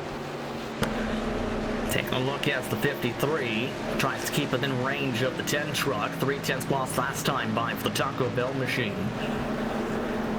And Stamp is trying different strategies. There have been unique strategies we've seen that we normally don't see at the Milwaukee Mile. It's curious to see what Stamp tries to do to close this gap. This time by, the time does see him lose another 2/10, so he is losing ground on Durham. Indeed, so it seems like Durham does have the superior truck in this case. And right now, Durham is sitting at about 1.1 seconds to that car ahead and 6/10 back to Stamp. Now 7/8. So Eric Stamp losing a massive amount of time here in turns 3 and 4, while well, Steve Durham isn't actually exactly gaining a whole lot to Rick Torx, as he himself lost a couple tenths down the front straightaway as well. So it seems like Durham is really kind of in no man's land right now over there in 5th place. He can't close in the gap ahead, but he is pulling away from that car behind. It's a tricky thing to be caught in that no man's land, because that's when you really start to think, you know, what can I do to try to close in the time that the car is up in front of me? Because obviously, you're not going to want to be backing off to the cars behind you. Yeah, indeed. Gretorix is slowly closing in the 15 truck. And it looked like a little bit that time. Hartz is pushing a little bit on corner entry, but it's letting him maybe roll an extra little bit in the apex, and that's where he's starting to settle down a little bit. Pace is balancing out amongst these competitors. And when it comes to these types of races, it can become rhythm focused for the long run. Can take multiple laps to set up a pass here at the Milwaukee Mile, and we're seeing that example here. Gretorix eats a little bit of gap. It looks like he's better in 3 and 4, while Hartz is better in 1 and 2. And it's one of those tricky situations, because obviously, you know, in turns 1 and 2 and 3 and 4, 1 and 2 are going to be different than 3 and 4. It's just the way every track is. Every track you see, there's always going to be that difference based on how you enter, the speed approaching it. It's never the same. So that's where you can see who's better than who at these different places. And, well, right now the two drivers at about 1/3 of a second separated them, but I can definitely see what you mean with Gretorix. One of 2 international drivers in the field today, over from the UK and Ireland. He is definitely gaining a lot over there in 3 and 4, but he's got to find some more speed over there in 1 and 2 to continue to close in this gap. Curious to see what he can find to close this. They're slowly but surely approaching the midway point of the fuel run, by the way, all in this action. Speaking of action, also 7th and 8th had slowly been heating up. That's now spread apart, in part with Browning breaking up that grouping. That was Therian along with Johnson. You see now Browning able to move out of the way. They were nearing on top of each other just a couple of corners ago, though. Of the 23 and the 38, rather. So the 23 and the 38 seems like they might have had a little bit of a shall we say, a touchy moment there, as well. Johnson is trying to make up some ground here as well. He's on the last time he did manage to pick down another lapped car of Dylan Browning, and, well, still trying to find some speed to close on in to Shane Therian, who is currently running back there in 7th place right now. That gap hovering at just about 1.8 seconds thereabouts. Give or take, as Hartz has fallen back, now 2+ seconds from Trenton Jump. Gretorix seems to be the quicker of the 2 trucks. They were nearly dead even last time by. This time by, it's Hartz who was indeed actually the fastest of the 2 times. Gretorix is showing he's got the speed now that the truck may have gotten some repairs done in sequence. He got 36 seconds of repair time done in the pit lane. That's definitely made the difference this run. Oh, absolutely. He's got to be thinking about how he needs to get things done now. Now that the repairs are dealt with, he's got to start to be thinking as to how he can complete this pass. How is he going to try to make the work? Where does he want to make the pass? Does he want to make it in 1 and 2? Does he want to make it in 3 and 4? How does he position himself to get himself in there? These are all the questions that you got to ask yourself as a driver. He is taking a bit of a tighter line, and noticing on the exit of 1 and 2. Ryan Hartz is pushing out a lot more bravely to the wall and nearly running into it a couple times. So you got to wonder if maybe that is why Hartz is that much better in 1 and 2, is because Gretorix might not be as brave on the exit down the back straightaway. He had a great point. How much about this do you feel is confidence more than anything else, in your opinion, when it comes to racing? That's the thing, like, coming off different corners, you are going to be more confident than others. And I've been watching the lines, and it seems like Gretorix's line off of 1 and 2 is much tighter than that of Ryan Hartz's, but they're almost exactly even on that racing line as they exit 3 and 4. So I think it does have to do a little bit with the confidence of how much both drivers are willing to push up to the wall. One truck behind getting spun around. Alex Walter getting absolutely dumped by Steve Durham in the number 10. The caution comes out.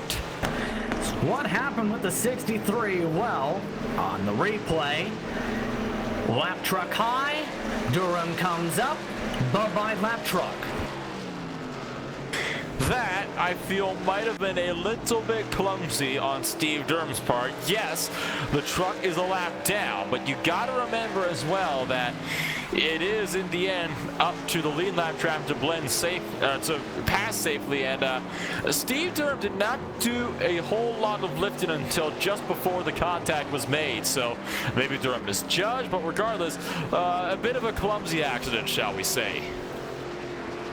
Well, the strategy window is now wide open, though, Nolan, because you can make it on one stop from here. Now it's going to become the question, do we see similar strategies to what we've seen in the first stage, where drivers tried 2 despite a 20-lap-plus difference?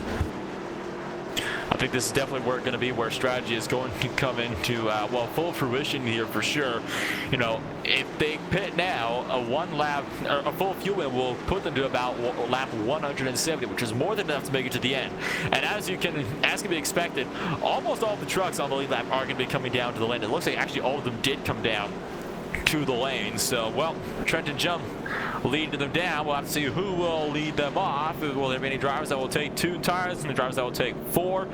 Jump still in his box. He's just finished with right side tires. Will he go for left sides? He will. And I would expect the same from a good portion of drivers in this field. Looks like no one is going to throw the gamble like they did in the last stage. This time, Jump comes off the lane first, followed by Gomez, Hartz, Gretorix, Theron, along with Stamp and Durham, the top drivers off the lane. Brakey also got some damage repair done. Net P8. The reason I say net, Tanner Johnson did stay out this past time by, as he attempts to try and potentially get a bonus point for leading a lap in his red 23 truck. Will he come down this time and bring the lap machines? As to be expected, yes he does. So it looks like Johnson will not be able to get that point for leading the lap. Well, actually, this might actually be close here at the line. As what do you know? Photo finish for who will get that point. And in fact, unfortunately for Johnson, he's not going to be able to get that one. Trenton Jump did able to retake the lead at the line, so it was all for naught there on Tanner Johnson. He's going to lose a boatload of spots there in that number 23. But I think it's safe to say that Johnson's been having a pretty good day so far. You know, he started down in 15th, and despite some of the strife he's had earlier on, he's not doing too bad for himself being on the lead lap. Yeah, indeed. By the way, Browning is back on the lead lap as well. He was the lucky dog, currently getting damage repairs done. One driver, 1 lap down, and Kenny, everybody else, significant damage. Walter, 13 laps down. Teal still in the garage area with damage repair at 13th. Stafford, 14th. Dyer currently, along with Stafford, are the only drivers to leave the pit area and get ready to pack up and go home. But Trenton Jump leads with 71 laps to go. Your expectations now for these competitors, especially since Hartz, he looked fast in the first half of the race. Now it seems like the balance has trended towards Jump and Gomez. And that might have been a case of confidence starting to pick on up as well as we get later on into the race. Obviously, that's more laps that these drivers are putting into these stints, and it also means that they're going to be able to continue pushing a bit harder as well. They're going to be more comfortable with pushing harder as well. So we'll have to see if Hartz will be more aggressive off of the restart. You would expect for him to be, because he is trying to maintain a points lead in today's race, and while Trenton Jump right now would be closing that gap, not by much, but he would be closing it. Well, I'm afraid Hartz has also got a championship rival right now, Shane Therian, in second, down in 5th place behind him. Second place on points, though, so Therian is likely going to be very aggressive off this restart to try to make something work. See how they do off the jump. Trenton Jump looks to jump out in front of the field. Pace car ducks off and away. Green flag is out this time, a bit of a later start. Later start indeed, and Jump not able to get a good launch off of that restart. Looking to be 2x2 for first place down into the corner as well, Gomez really trying to work hard to fight that outside line, but he can make it work. Big bobble for the 48 mid-corner, but he's going to have to eventually yield there to Ryan Hartz as Gomez goes defense to shut out Austin Gretorix. Gretorix trying to throw one up the inside, trying to go over under, almost making contact. They might have made contact in the middle of 3 and 4, but for now, looking clean on the restart. A little bit of chitty-chatty bang-bang to say the least. Third on back, everyone though now settles on down and stops the bang-bang portion. Everyone now single file for the most part. Logan Brakey did just move his way back into 9th position at the tail end of the line, but everybody else now looks to try and get a rhythm. The question's going to be, how much does Ryan Hartz push, since it's now a one-stopper instead of a potential 2? Well, he's going to have to certainly think about that strategy as he continues to push. What's most interesting as well is that if they do want to stretch this fuel stint out all the way, they're not going to need to fill the trucks up all the way. So that's going to be that might be a big deciding factor as well into the pit strategies going forward. You might have some drivers that might just try to make it up to the point where they can top the truck back up full of fuel. You might have drivers that will try to stretch it out as long as they can.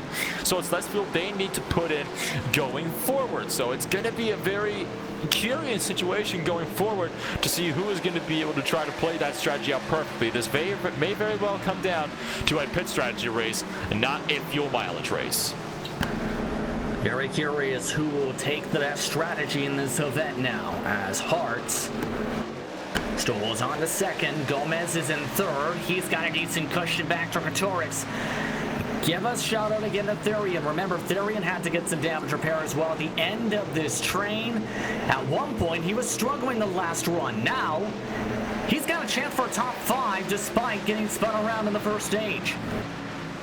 So Therian definitely having a very good recovery drive so far. It's definitely more than feasible that he can get a top 5, maybe even a podium position.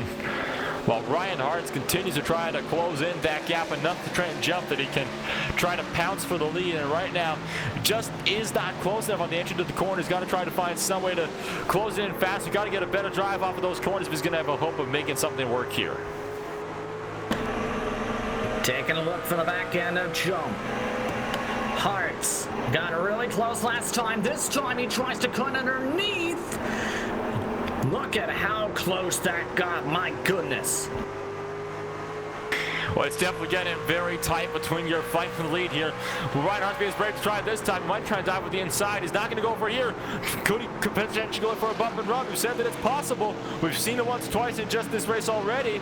And Ryan Hartz certainly doesn't seem like he's afraid to try to go for that bump and run if he needs to try to get something done. Jump still holds on to the lead. 64 laps to go, coming to 63 to go this time by. Remember, Hartz has dominated much of the past few races. He has won the past 4. This is in combined with stages and race finishes. Those ends of marks. And 5 of the past 6 stage point awarding segments. Jump, though, looking really strong in his defense. A little bit of a bobble as it looks like both of them are starting to downshift a bit. So some drivers starting to work on downshifting, starting to try to pick themselves up, try to pick up that extra bit of acceleration that you can off of the corners. It still might not be enough for Hartz to try to close his way in there. He's definitely trying hard, though. Definitely not focusing on conservative now as he's trying to close in that gap down to Trent and Jump. And right now, Jump he's really taking over Ryan Hartz's role of being in complete control of this race out in front. So, well, this race is definitely shaping up to be a very good one for the lead, but still, Hartz is trying to find some way to make something work. What do you expect Hartz to do here? Well, it wouldn't be long before he's going to start to try to think about potential dive bombs, especially once we get into the final 50 laps of the race. That's when you really start to get. That's when things really start to pick up here, Justin. Is when things get a lot more aggressive in the final quarter of the race. So I think that's what we can start to be seeing from Ryan Hartz. We've already seen a few aggressive dive bombs in just the first quarter of the race, and it makes you wonder what things will be like in the last quarter. Hartz has a bit of a run. Jump playing major defense this time. The Nexus driver goes to the outside. Now there's the shot. And that block may have just triggered the emotions of Ryan Hartz. Will he try and go for the bump this time in turn one? This time he does a little bit of a shot to the back end. Hartz is getting impatient. He doesn't want to wait a whole lot longer. The last time he almost right rear Jump and a downside wall. Well, Jump goes defensive this time. Hartz is looking low. Potential dive bomb coming on up. Trying to throw it in, but he can't get the nose in there. Jump able to cover him off. So Trent and Jump is doing an absolutely fantastic job on playing defense. And these laps continue to tick on away. The time that Ryan Hartz has to get this move done, it is starting to dwindle more and more. Under 60 laps to go, Hartz. He's approaching the back straight off his best corner. Will he try again? No. This time he'll go the higher line, try and diamond it down off of 3 and 4. Still, though, Jump is quicker in that part of the racetrack, and Gomez and Gretorix, they're slowly coming back into the fight because of how much these two have scrapped. Oh, yes, they are. This has definitely been an absolutely brilliant fight so far, and well, it's far from over yet as Hartz is still trying to reel his way onto the back of that number 46 machine, and it just doesn't have anything going for him right now, and I think he's going to have to maybe back off and maybe for a minute later. No, he doesn't. Another little shot to the back bumper. Oh, the 46 might have pushed it wide as the bump has finally worked, so the bump and run on Trent and Jump finally succeeded. Ryan Hartz is going to dive it off into turn number 1. New race leader. Ryan Hartz back up to the point. It took a little bit of work and a little bit of contact, but gets Jump to overrun 3 and 4, and now Ryan Hartz is now going to try and run. Curious if Jump tries to repay the favor. Well, in order to repay the favor, you're going to have to be close enough to repay it first. And as you can see, well, Ryan Hartz already working on pulling a pretty significant gap there on Trent and Jump. So I don't think Trent and Jump's going to even be able to get close enough to be able to repay the favor. If he does manage to get close enough, oh, absolutely, there's going to be some more pushing and shoving going on for that race lead. But right now, it looks like Hartz might have this lead secure for now. 3/10 quicker last time by for Ryan Hartz, and it looks like Jump may have started to slide a little bit on those tires. A little bit more higher on apex than 3 and 4. Hartz was able to rim ride the bottom the whole way around last time by, and just picked up another 0.2 of a second. Looks like Hartz may have been held up a touch. He is now quick and fast. Indeed, and that's just the problem with, this track. It's not just hard to pass around the inside. Well, let's face it, it's pretty much impossible unless the truck on the inside just lets you up and have it.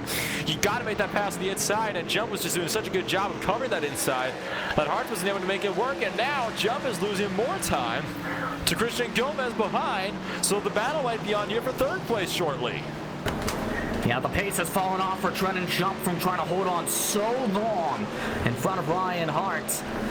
And now the 48 truck is slowly creeping in. One thing to note, Robert Kenny now enters the DNF list, third truck to put it into the hauler tonight. Alex Walter and Justin Teal are also still chugging along as the other competitors not on the lead lap at the moment.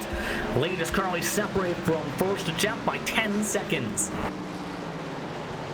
So first all the way down to 10, like you said, about 10 seconds. So well, if you average it out, I think according to my excellent maths, that's about a second per driver there on the average. Of course, well, when you look at it compared to each other's deltas, it is significantly smaller at some portions of the racetrack. But well, I think Trent Jump is definitely going to be out of that fight for the lead. He just was not able to hold on for very long. So Jump not going to have anything working for him. So, well, a bit unfortunate there for Jump as he was trying to close in that championship. I'm afraid it's just not going to happen for him, though, today. He's fallen back by another 2/10 on the last lap. Now it becomes the question, where do you go strategy-wise? We're about 6 laps away or so from the fuel window.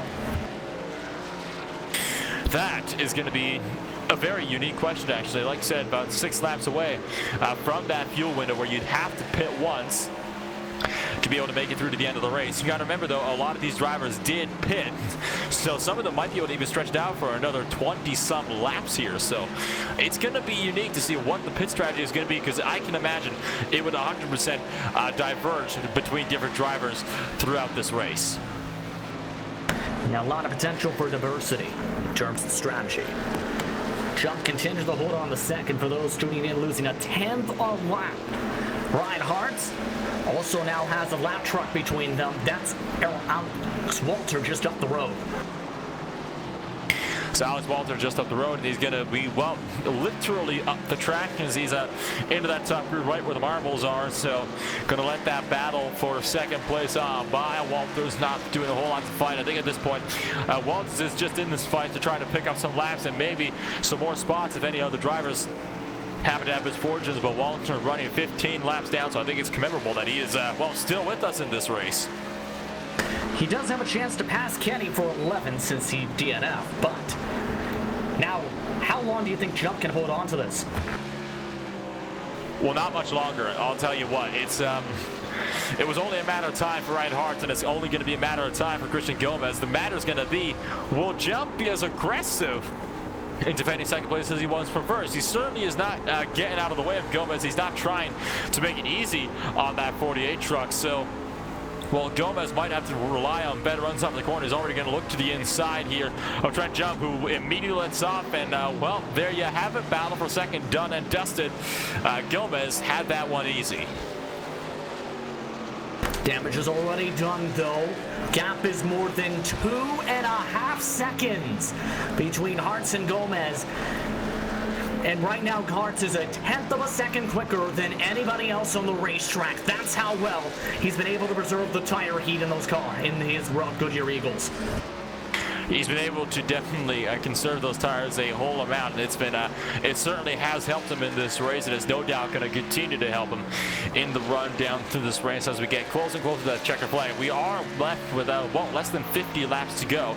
It's going to be 46 next time by, so we are now in this final quarter of the race, and the whole field is really spread out around the whole track. No battles really on track right now, so I think we're at the point where we can definitely settle into a rhythm and focus up towards the end of the race, barring any further incidents. And at this point, you got to imagine they might come with lap traffic.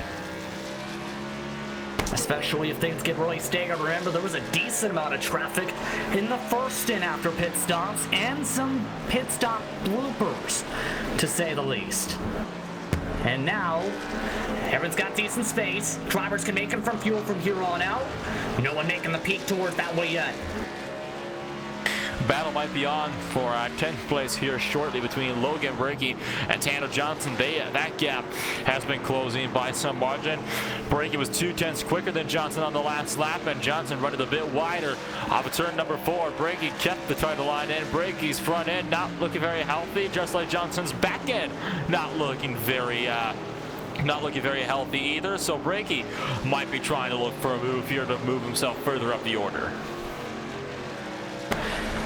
Indeed, and both of these trucks have had their moments. A little bit less damage left on Johnson's truck. Brakey with significant damage after a couple incidents today, but has still been chugging along on the Sportsnet machine. I find it always curious when it comes to Brakey.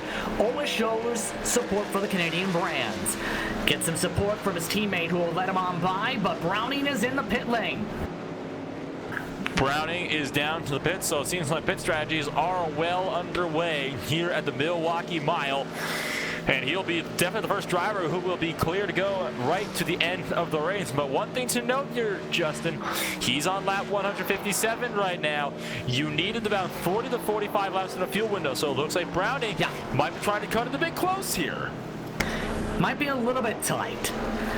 Curious though, how would the tires be if it stays during the end of the run? That's got to be the bigger concern here, as the battle for 8th amongst the teammates now settles out a little bit with the help of traffic as well.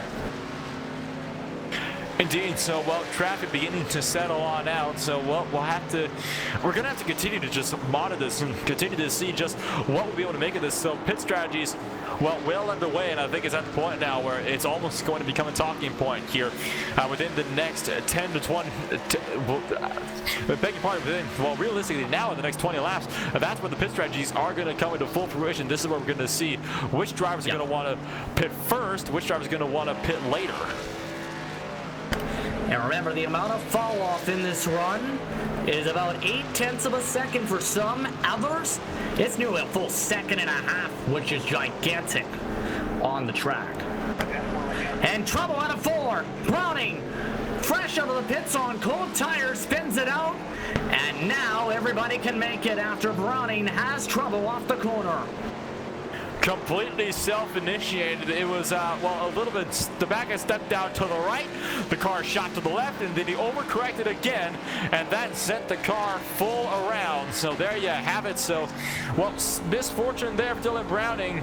Not what he was wanted to have at all, as, oh dear, that's, a little bit embarrassing there for Dylan Browning, who was just fresh out of the pits on fresh tires too. So the driver you thought who might have been the fastest on track ended up being, he ended up falling back the most. As we're going to take a look at this on board. Watch that wheel, as all sorts of overcorrections, and luckily no damage on that truck. Kept it out of the walls, kept it out of traffic, and the traffic kept it out of him. So that's what he's wanted to see as well. But once again, Justin, strategy up in the air. I think everybody might have to bring it on down now for the final time, but this might be the final stop of the day, at least on fuel.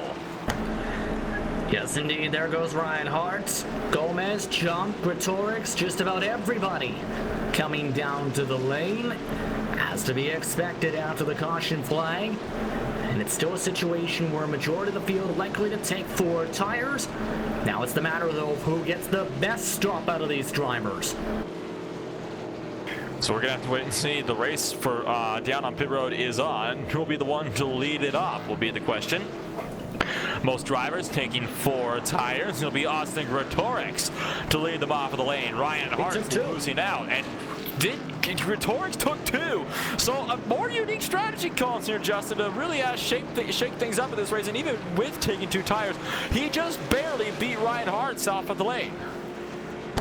That's an interesting call. About 20-30 laps split between the left sides and the right sides. Took right side only, did Gretorix. We also had Therian stay out to try and get a bonus point, and hasn't made his way to the line quite yet. May elect to just take advantage of the longest line penalty next time by, since it would be very risky to stay out on the old tires as well. Browning also will fall off the lead lap after the spin. Now, that was a gamble and a half. Eric Stamp also followed that same gamble on. Indeed. So, gambles are starting to be made here as we are now in the final 40 laps of the race. All drivers should be good on fuel. Now the question is going to be all in the tire life, particularly for your new race leader, Oscar Gretorix, because he's going to have a driver who I believe might have taken... sorry, not your race leader. Gretorix not in the race lead, but Ryan Hart's down in 3rd. That's going to be the big question here, because I think Ryan Hart's took all 4. So, yes. My goodness, this is getting really exciting here. This would have been the most intriguing races I think I've seen for a while. Have to say the very least at this point in this race. Yeah, and looks like Therian by the way. Oh boy, he stayed out. Well, the intrigue continues, and while you said it was the most intriguing race for you in a while, is it possible for me to second that? Because I'm definitely going to second that for you. So, Shane Therian first place after staying out. Some reason lining up on the outside of the racetrack with Gretorix on the inside. So he is taking the lane choice here. Should note that Therian did apparently come down the pit lane at the time of the caution flag and was starting his service when the yellow came out. So that's why, in theory, he got the track position, and now we'll have to see how he does here. This also puts Hart in a box behind the driver on 2 tires here. Well, the intrigue continues, and we're going to have to, well, at this point, it's really just a wait and see for just about everything in this race. It's going to be 36 laps to go when we go green flag racing once again with your race leader starting on the outside. So lane choice there from Shane Therian, the first one we've seen all day. Pace car pulls it off. Green flag is back out. And Gomez has been able to jump that from the control truck all race long. A good start from him. Trying to dive it on down. There's someone down there. And Hartz gets collected a touch. And, well, that was predictable. Christian Gomez falling victim there to Austin Gretorix, who just drove it on in, and unfortunately was not clear. Your championship leader, Ryan Hartz, was collected in that as well. A little bit of damage there on that number 3 truck. So the 48, unfortunately, the big loser in all this. So more struggles there for Gomez, who's going to have to drop all the way back. And well, the intrigue will continue. I would not expect anybody to come on down that was not involved in that accident that time by, because, well, they didn't even make it half a lap. Indeed. So Therian still holds on to the race lead. Gretorix in second, Hartz now third. Trying to jump is up to 4. Stamp, Durham, Brakey, Johnson, Gomez now the top 9 on the lead lap. So it just looked like, yeah, Gomez thought he might have been clear, tried to diamond it down to get to the bottom with such a good start. The problem is, you have to remember, there's the chance that someone's going to late break into the corner at the start, especially since many of these drivers are still trying to get up to speed. What a unique race this has been for a chase race, for sure. Like, this has been it's been all sorts of drama in this one. I think this is probably one of the more dramatic chase races I've seen in, well, quite a while, let's be fair. So, well, Shane Therian is able to maintain this race lead with Austin Gretorix with more damage down in second on both ends of the race truck. It looks like Dylan Browning, once again, the lucky dog, getting waved around that outside. Ryan Hartz, like you said, picking up third. So unfortunately, Hartz, despite his quite bold attempt and rather physical attempt to pick up a spot when that yellow flag was about to come out, was not able to get it done. Here's the interesting point when it comes to the points format too here, Nolan. First place gets 100 points into chase points. Second only gets 80. Third, 70. Fourth, 65. Fifth place rather is 60. Then it goes down by 4 to the end of the top 10. If it holds firm like it is right now, there's a chance that Hartz's lead could go away just at the snap of a finger from 44 to about 12 by the end of the event. Yeah, Ryan Hartz has got to be very, very careful. He's got to really pick his battles carefully, because if he gets an EOL like Alex Walters got earlier today, well, he won't have that championship lead won't just evaporate. He won't even have the lead at that point. It'll likely go to Shane Therian, who's currently running up there in second place. So this, might I add, Shane Therian once again it looks like he might be choosing the outside lane for the restart, because he is up top and the front row has already lined up. Well, lights are still on the pace car, so we're going to have to wait when they cross the line to see if he's going to maintain on the outside. But I'm still very curious as to why Therian would pick the outside lane for the restart, considering we've seen that it's the exact wrong place to be if you want to try to make moves for position. I have an answer to that, Nolan. Remember, they're teammates for Sky Motorsports. They're in the lead for the team championship. If Therian's probably thinking, I can help my teammate by being able to get him on the preferred line for the restart, in turn also hold up Hartz for a decent amount of time before he can try and make a pass.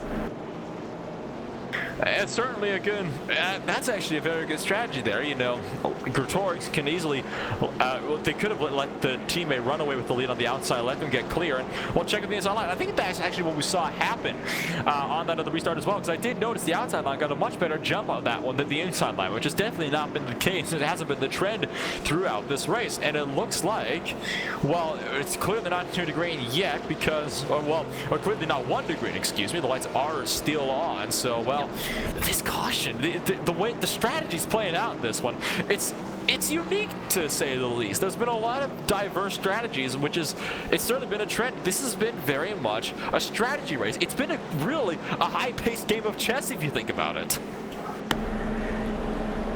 Would you say 4D chess? Yeah, that's actually not even a bad analogy. 4D chess, that's a very good analogy for this one. And, well, I think the strategies are beginning to, the time strategy is beginning to fade away. It's going to be just 30 laps to go in a 200-lap race. The time to push is now, for sure. Lights are up, by the way, on top of the pace car. Coming to 30 laps to go. Sky Motorsports on the front row. Therian and Gretorix, then Jump is in third, is currently on fourth rather, alongside Hartz, who is in third. Durham and Stamp round out row 3. Johnson breaking row 4. Gomez Browning row 5. Alex Walter, the only truck remaining on the circuit, is in 11th position. Who will come away off the start this time? Therian on the top. Gretorix on the bottom. Pace car makes its way towards the pit lane. Green flag is out. And predictably, Gretorix not going to get a good start, but 3 wide already. Hart's getting all sorts of aggressive, tried to go 3 wide in the turn 1. Didn't work out for him. Contact almost being made behind them. So far, we're cleaner than we were in the last restart. Gretorix still trying to fight Trenton. Jump now, trying to get rid of the outside. Now, here comes Hart's looking up the inside. Going to move up into third. Potentially trying to get that bobble corrected. Still trying to fight as he's going to get that spot done off of turn number 4. Hartz moves up to third, and Gretorix now is under fire. Make it near 3 wide as Durham gives him a tap. Collect Stamp. Caution is out again. This time the 15 with a hard hit to the front nose. That may be hard to recover from this time. Dear me. So, well, again, it's another case of Steve Durham diving it off into the corner. And I think, isn't that the second incident now that Durham caused? The first one was with the lap car when Durham misjudged it, and this time it was misjudged again in the braking zone for turn number 1, but this time it wasn't the lap car he collected, it was a lead lap car. So, well, some slightly heavier implications here for Durham as Gretorix. He's blowing the engine. Durham's blowing the engine too. Well, there you have it. I think it's safe to say karma has just struck hard for Steve Durham. And Shane Therian still holding on to the race lead in all this as let another tire cycle hit for these drivers. Here's the thing though, now it's Trenton Jump in a decent spot, and Therian doesn't have a teammate around him to try and help. Ryan Hartz has also shown he's not afraid to risk making it near 3 wide if there's enough space realistically. Eric Stamp is going to be bringing it down into the lane, and, well, so will Dylan Browning and Austin Gretorix. Well, Gretorix, I think we kind of expected him coming on down. If he doesn't have a mechanical flag for that, well, I'd be a bit surprised if he didn't, but he's definitely going to be down to the lane. Eric, thank you. English is apparently hard for me, and Dylan Browning also coming down to the lane as well, so... Oh my goodness gracious, this is still beginning to get picked up, and Eric Stamp slapped with the black flag. So Stamp will have to sit in the stall for about a lap here, and he is done for the night. He is done for the race. What in the world would he have gotten disqualified for? I'm speechless for that. I have no idea what that would have been about. Remember, it's short track racing here at Milwaukee Mile. Emotions can come up. There is the chance that may have been a factor, but now, to say the least, he's done. I found it. Eric Eric Stam tried to take out Steve Durham under the caution flag. That happened on lap 172 just after the caution came out. Stam came back across Durham and cleaned him out. That's what happened there. That explains the blown motor, Nolan. And Durham obviously understands, based on what is going on through inter-team radio, the situation of that, but that's a DQ in most cases there, obviously. Oh, yeah, obviously. You know, I was kind of confused at first. I was wondering what the heck that would have been about, but... Well, that actually sent Steve Durham into the wall as well. So that would, like you said, that explains Steve Durham's blown motor because it was a head-on impact. So, oh dear, that is oh boy, this has just got all sorts of crazy. 25 laps to go this time by. Therian is still in the lead to reset. Jump is in second. Hart's in third. Gomez jumps in, round out the top 5. Logan Breaky in 6. Brownie, Gretorix round out the top 8. My has this race changed from just a couple laps ago. Lights are out on top of the pace car. And Theron's going to choose the outside. I think he's trying to make sure Hart's is boxed in. This is just continuing to be all sorts of crazy. You'd think if you wanted to defend your lead, the best place to do that would be from the inside, because you just can't pass on the outside. You can't defend from the outside. I think it's one of those cases where, again, the inside line has not gotten a good jump whenever Theron's been on that outside line. Might be trying to maybe clear down to make sure that, well, like you said, maybe Hartz can't get the good jump off the start to try to run him down. And, well, Hartz won't be able to do that with Trenton jump, not being able to properly anticipate that restart on the outside. It's going to be interesting how Shane Theron handles this again.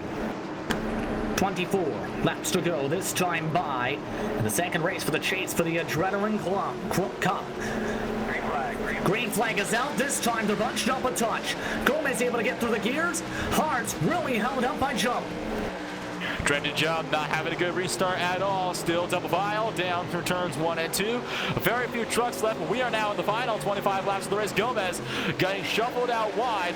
Hartz will actually maintain third. Now it's going to be a big block jump almost into the grass, trying to get around Shane Therian. Therian still trying to hold on around the outside, but Jump's got his nose in there. It'll be a new race lead on turn 4, and now it looks like Hartz might be able to finally correct for the lead, and big bobble there from Therian off the corner. Nearly snapped it across Hartz. Now he's lost the bottom though. Gomez now tries to go a higher arc. Theron tries to go give the squeeze back to hold on for third. No, the bottom line, the preferred line. A bit of a bobble from Gomez as he comes up in a P number 3. Now it's the question, how will the race lead fare? Hartz last time went for the bump and run to move by Jump. This time not able to reach the back bumper yet. This got really antsy last time. They were getting all sorts of physical last time they were racing together. We'll have to see what would make it this time. It might become physical a lot more faster, remember, because it's just been that much more intense when you've got 20 laps to go, apart from what was it, the 60 last time. So Hart's still trying to find his way out there. He's trying to get another win in the race. Steve Durham now enters the DNF list for the blown motor after what happened with Eric Stam, while Ryan Hart's trying to find some way to get a run. Remember, he has been the best coming out of turn number 2 this race. Him and Jump have an even on the short run in 3 and 4. That might be where Hart's has to set up the momentum he needs to get this run. He has been trying third gear before. Will Jump try to defend? A little bit away from the wall this time. Hart's not able to send it yet. Gives him a shot to the bumper as they enter turn number 3. So Hart's trying to unsettle Jump. Remember, this is where he got that move done last time. He gave Jump a bump mid-corner and pushed him up, and Jump had to let off to avoid going into the wall. Not the case this time, despite being given the bumper. Still, Hart's trying to find a way through, and he's getting a bit more aggressive with every passing lap. 20 laps to go. Coming to 19 to go in the second race of the chase of the Adrenaline Cup in the Adrenaline iRacing League. Hart's still trying to work them around and set things up. At this point, if you're Ryan, when do you make the move? Do you wait, or do you go as soon as you can and run? Well, in Ryan's case, he's clearly faster than Trenton Jump, as he's been time and time again. I would say make that move, and you got to run as soon as you possibly can. You got less than 20 laps to go. You don't have any time left to dilly-dally. So Hart's losing. He's getting that message too. He's looking at the inside of Trenton Jump, trying to dive it off down into turn number 3. Jump going to leave the space to get in there. And Ryan Hart's this time a much cleaner pass. New leader once again. Ryan Hart's to the point. Ryan Hart's this time doesn't have to use the bumper. 18 laps to go. Now becomes the question, can the Norton Racing to Design sponsor machine make it work? He's been using third gear, mind you, all race long in 1 and 2, and that's been just giving him so much momentum off the corner. It's been giving him a whole lot of momentum, and he's going to continue to be able to try to use the momentum here. It's going to be the question, though, for Jump. Does he have enough? Does he have what it takes to maybe reel that gap back in? He isn't losing as much as he was when he was initially passed by the out, but he is still losing out on time. He's lost another 2/10 on just that last lap alone. It looks like Ryan Hart's might be trying to look to run away once again with the lead. Getting 2/10 last time by, the gap is nearly 7/10 of a second. That's just how quick Ryan has been. Once the short run settles on in and the tire wear starts to factor. Third gear again to fourth for Ryan Hart's off of 3 and 4, allows him to pull an extra half a tenth down the straightaway. 30.194 last time by for Hart's. Jump and another zip code. 30.4s for everyone else on back. So Ryan Hart's is really just running away with it. He's looking to be in a new county by the time he's run away with this one. So Hart's, he's definitely looking very secure to be able to run away with this race win today. All he needed was to get by Trenton Jump, which he did. And now he is going to be able to completely run away with this lead. And the whole field is beginning to once again spread out all the way through, all the way back to about 8th place. That's going to finish off the drivers that are on the lead lap from about 1st to 8th, 5.5 seconds. So it's one of those times where you just got to settle into the rhythm now. But this time, though, we don't have enough time to wait for another pit window to shake things up. I think we're just about set to go, and this might just be our finishing order by the end of the race. Don't jinx it quite yet. Don't jinx it quite yet. Gretorix, though, is still trying to recover meanwhile. Despite the fact his front nose is crushed in on his Toyota Tundra, he's trying to attack Johnson. Johnson has lost ground to Theron. And a big boy send that time. Nearly ran to the back bumper of the 23. I mean, hey, if that truck can still run, why not get out there and put some more laps and pick up some more spots? That's the mentality that Gretorix has got right now. Going to look to the inside, potentially trying to go for a dive bomb, but wasn't close enough to make that one work. Had to end out, let it off that one, let Tanner Johnson clinch that spot. So Johnson going to try to take that spot around the outside. Now will not take the spot. He's going to hold the spot around the outside and still trying to fend off Austin Gretorix. Gretorix taking again a wider arc down for a later apex in turn number 2, while Johnson takes a much tighter arc in turn number 1. Meanwhile, it starts to push up in turn 2.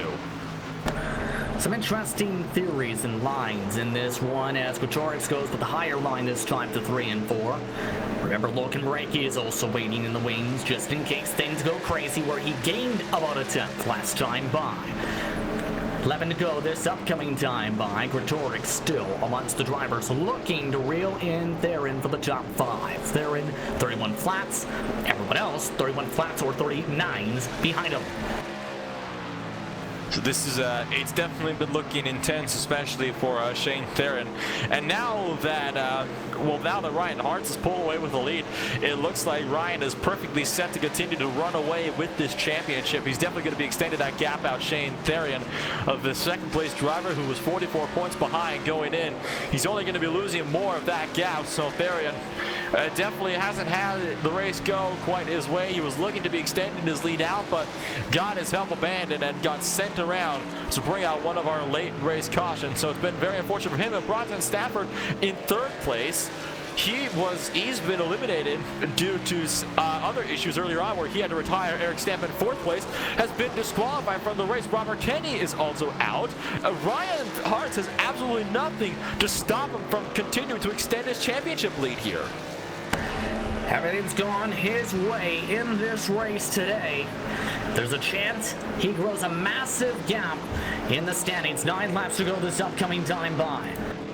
But one thing to note though, the next 2 races on the calendar, Nolan, will be ones which will really test how much that gap really matters, because Talladega, Eldora are the next 2 races. Oh yes, and well, as we know, anything can happen. Anything can happen at a dirt track like Eldora, and I think there are several select dirt series that can prove that, where you really just can't predict what's going to happen in those races until the very end. And while Talladega is Talladega, I think we all kind of get the gist of what happens at a track like that. So it's a very unique lineup we got here for the championship. And then, of course, anything's off at Homestead, which is going to be a much calmer race, arguably.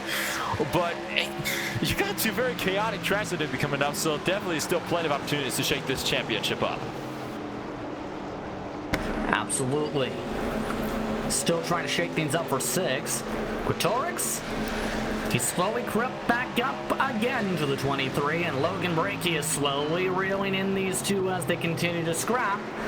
So there's a chance the Canadian Logan Brakey or the Sportsnet machine might be able to try and make the move here. The lone Canadian trying to find something to work amidst a big pack of Americans just ahead of him.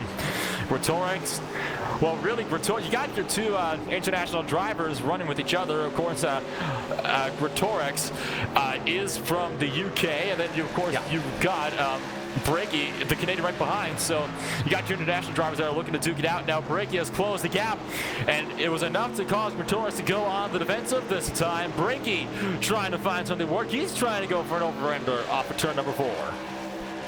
For those wondering, yes, he's a part of the West Division, but is in Canada. As per his multiple postings, someone that originally based out of Arizona region, had around the Arizona region rather, in terms of his professional work as well. As now Brakey moves up to P number 7. So the Sportsnet machine putting in some work in the achy Brakey car. 5 to go. Just 5 laps to go, and now the question will be, can Brakey reel in Tanner Johnson? Does he have enough time? He's obviously lost time on this lap while trying to get around Gretorix. He's lost about 3/10, so what work might be cut out here for Brakey as he continues to try to reel in that gap. And it's been one of those very intense fights, and now at this point in time, that's the only battle there's on the track. It is the closest one out there between Brakey and Johnson as Gretorix continues to lose more and more time.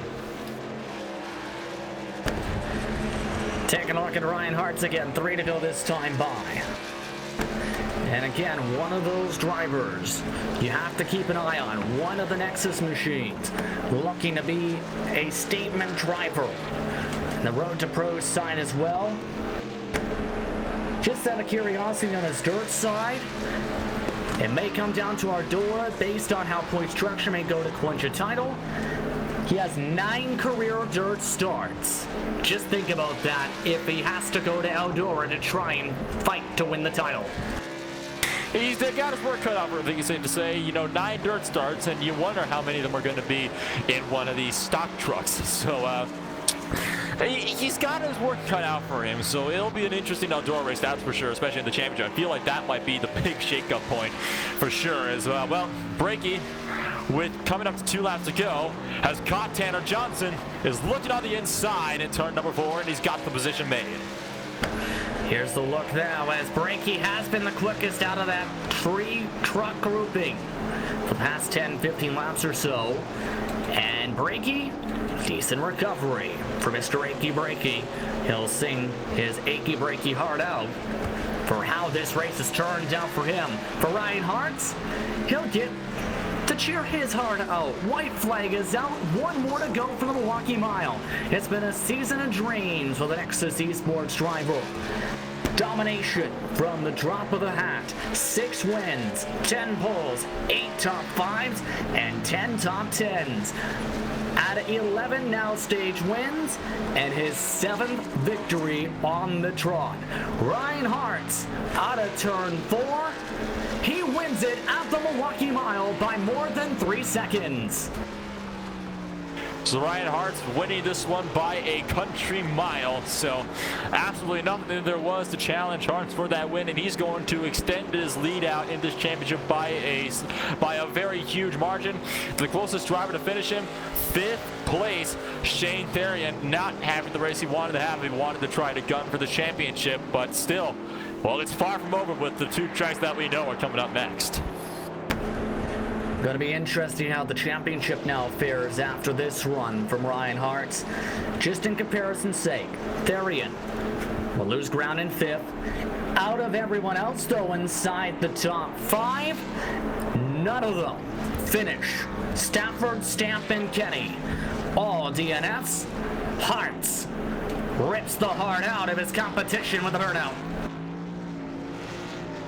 So Ryan Hart's going to be, he's the winner today. He started in 5th place, so not the best start for him, but definitely came away with an absolutely dominant victory, burning it down on the front straightaway, and he's burning it down in spectacular fashion as well. So, my goodness, a beautiful drive there for that number 3 machine. Let's take a peek towards our unofficial race results if we can. After this dominant run from Ryan Hart, in total, 3.9 seconds is the overall official gap over Christian Gomez as well, who finished in 3rd. Dylan Bronny finished in 4th with Shane Therian in the 5th position. Logan Brakey, he at one point was deep in the field, recovered to 6th position with Tanner Johnson, Austin Gretorix in 8th. Alex Walter, he kept on chugging along to 9th place to get as best points as he could, while Eric Stamp was disqualified in 10th. Steve Durham taken out of that incident in 11th. Robert Kenny in 12th. Justin Teal, Bronson Stafford, Matt Dyer round out the 15 drivers who entered tonight's event. So an exciting one tonight here on LSR TV for the Adrenaline iRacing League for the 2nd race of the Chase for the Adrenaline Cup. Post-race coverage coming up in just a moment.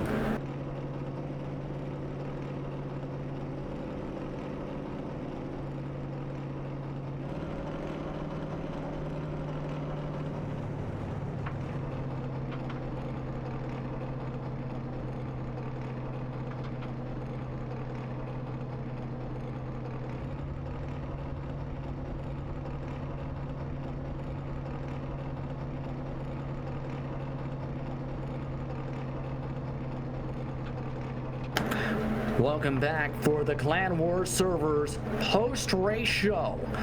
Clan Wars, the official communication partner of LSR TV. For Ryan Hart, he went for a full Polish victory lap and now hits the back end to pass Tech. But today, Ryan Hart put on an absolute show. It took a little bit of work to get the lead a couple times, but Ryan, you were the fastest truck much of the race. How are you feeling? Doing great.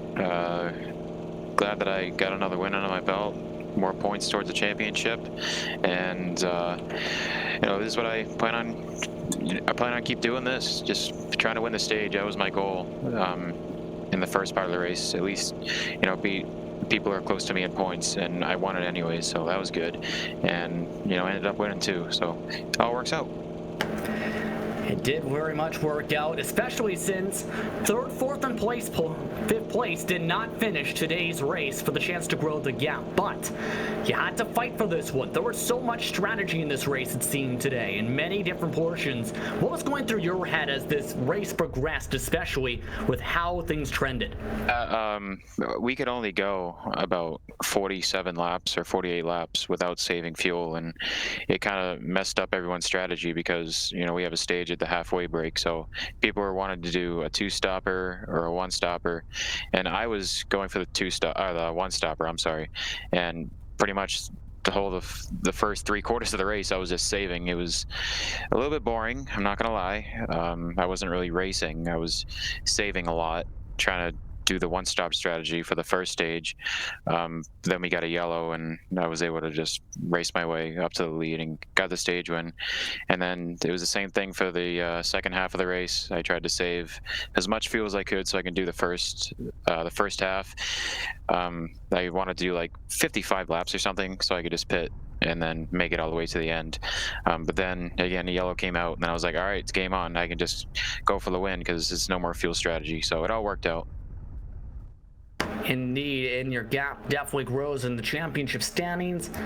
But there are 2 races coming up that are going to be challenging, let's put it that way.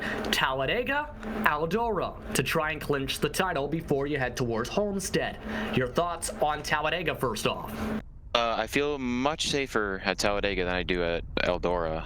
I don't know, I think the league voted on Eldora. I didn't even vote. I forgot to. But I mean, I don't really mind racing on the dirt. It's just I'm kind of worried that it's going to be a wreck fest and I'm going to get collected. But the good news is I won the first 2 races of the chase, and I have a big lead, so that should keep me safe. And I really like Homestead. So if I play Talladega right, if I play Eldora right, and just be smart about it, don't try to push anything, I think we'll have a good chance at hoisting that trophy in Homestead. Absolutely. Now, anyone you want to thank before we let you go?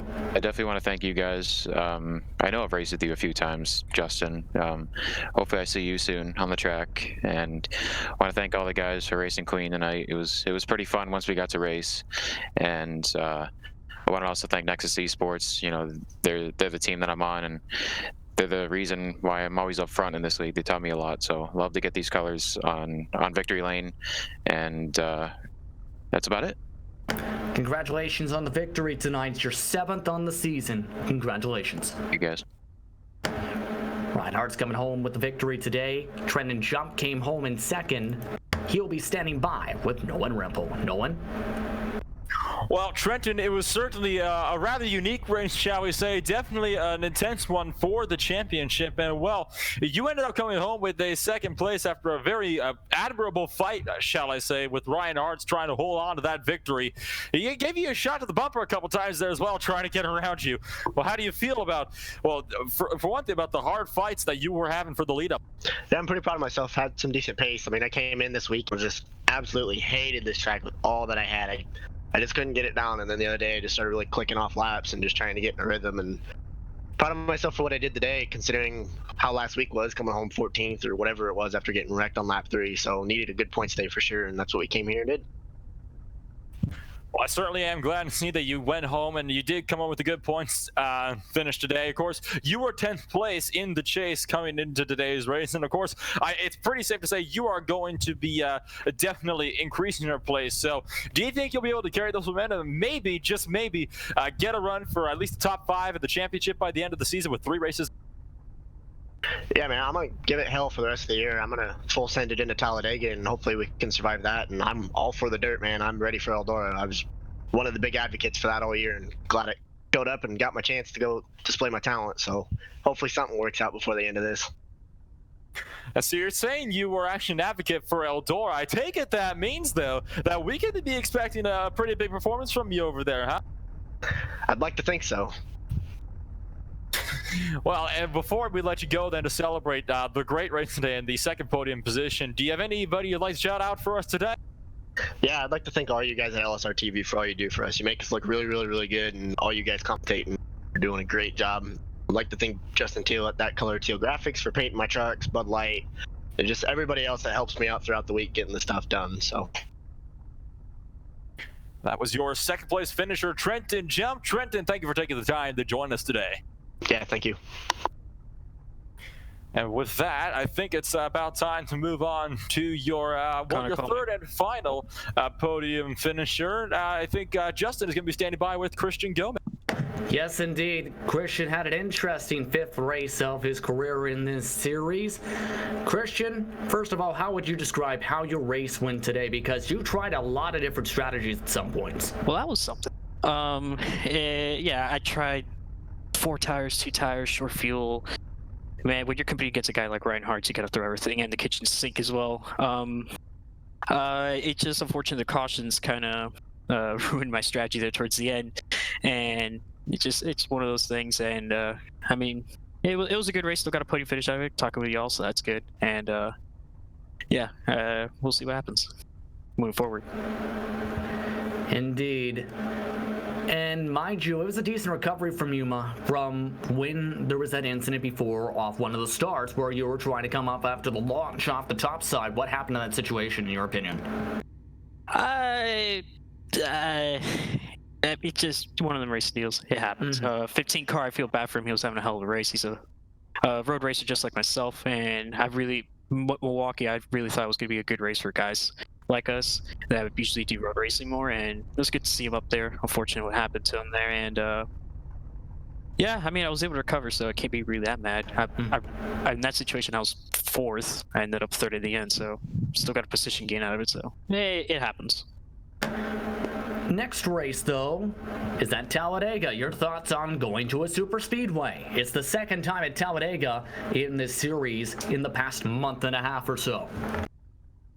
Unpredictable. Anything can happen. And I think the story right now is Talladega, but I think the bigger story is going to be Eldora, which that's going to be a completely different. That's going to be a complete different element for us. No longer on asphalt, now on dirt, and little bull oval, and that's going to be interesting. But that's in 2 weeks' time.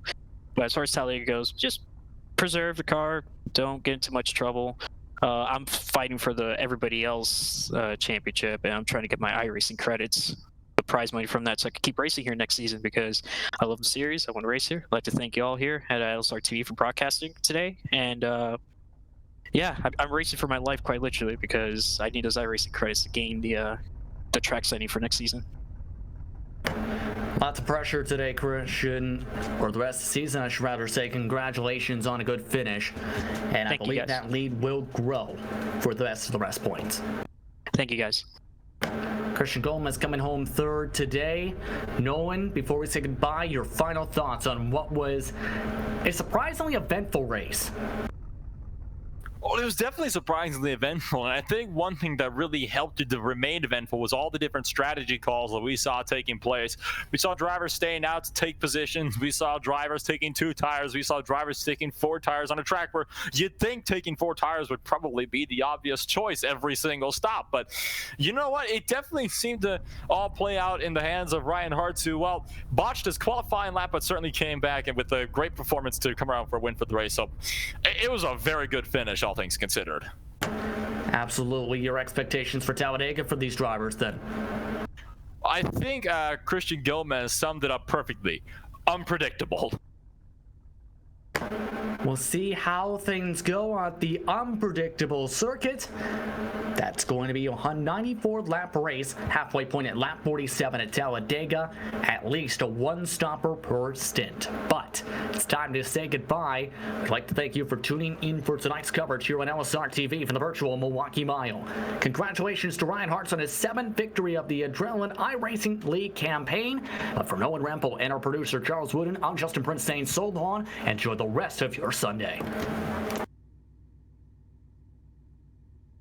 This broadcast is the copyrighted work of LSR TV and may not be rebroadcast, retranslated, or used in any form without the express written consent of 52 Media LLC and iRacing.com Motorsports Simulations. LSR TV would like to thank you for your support, and we hope you enjoyed tonight's broadcast.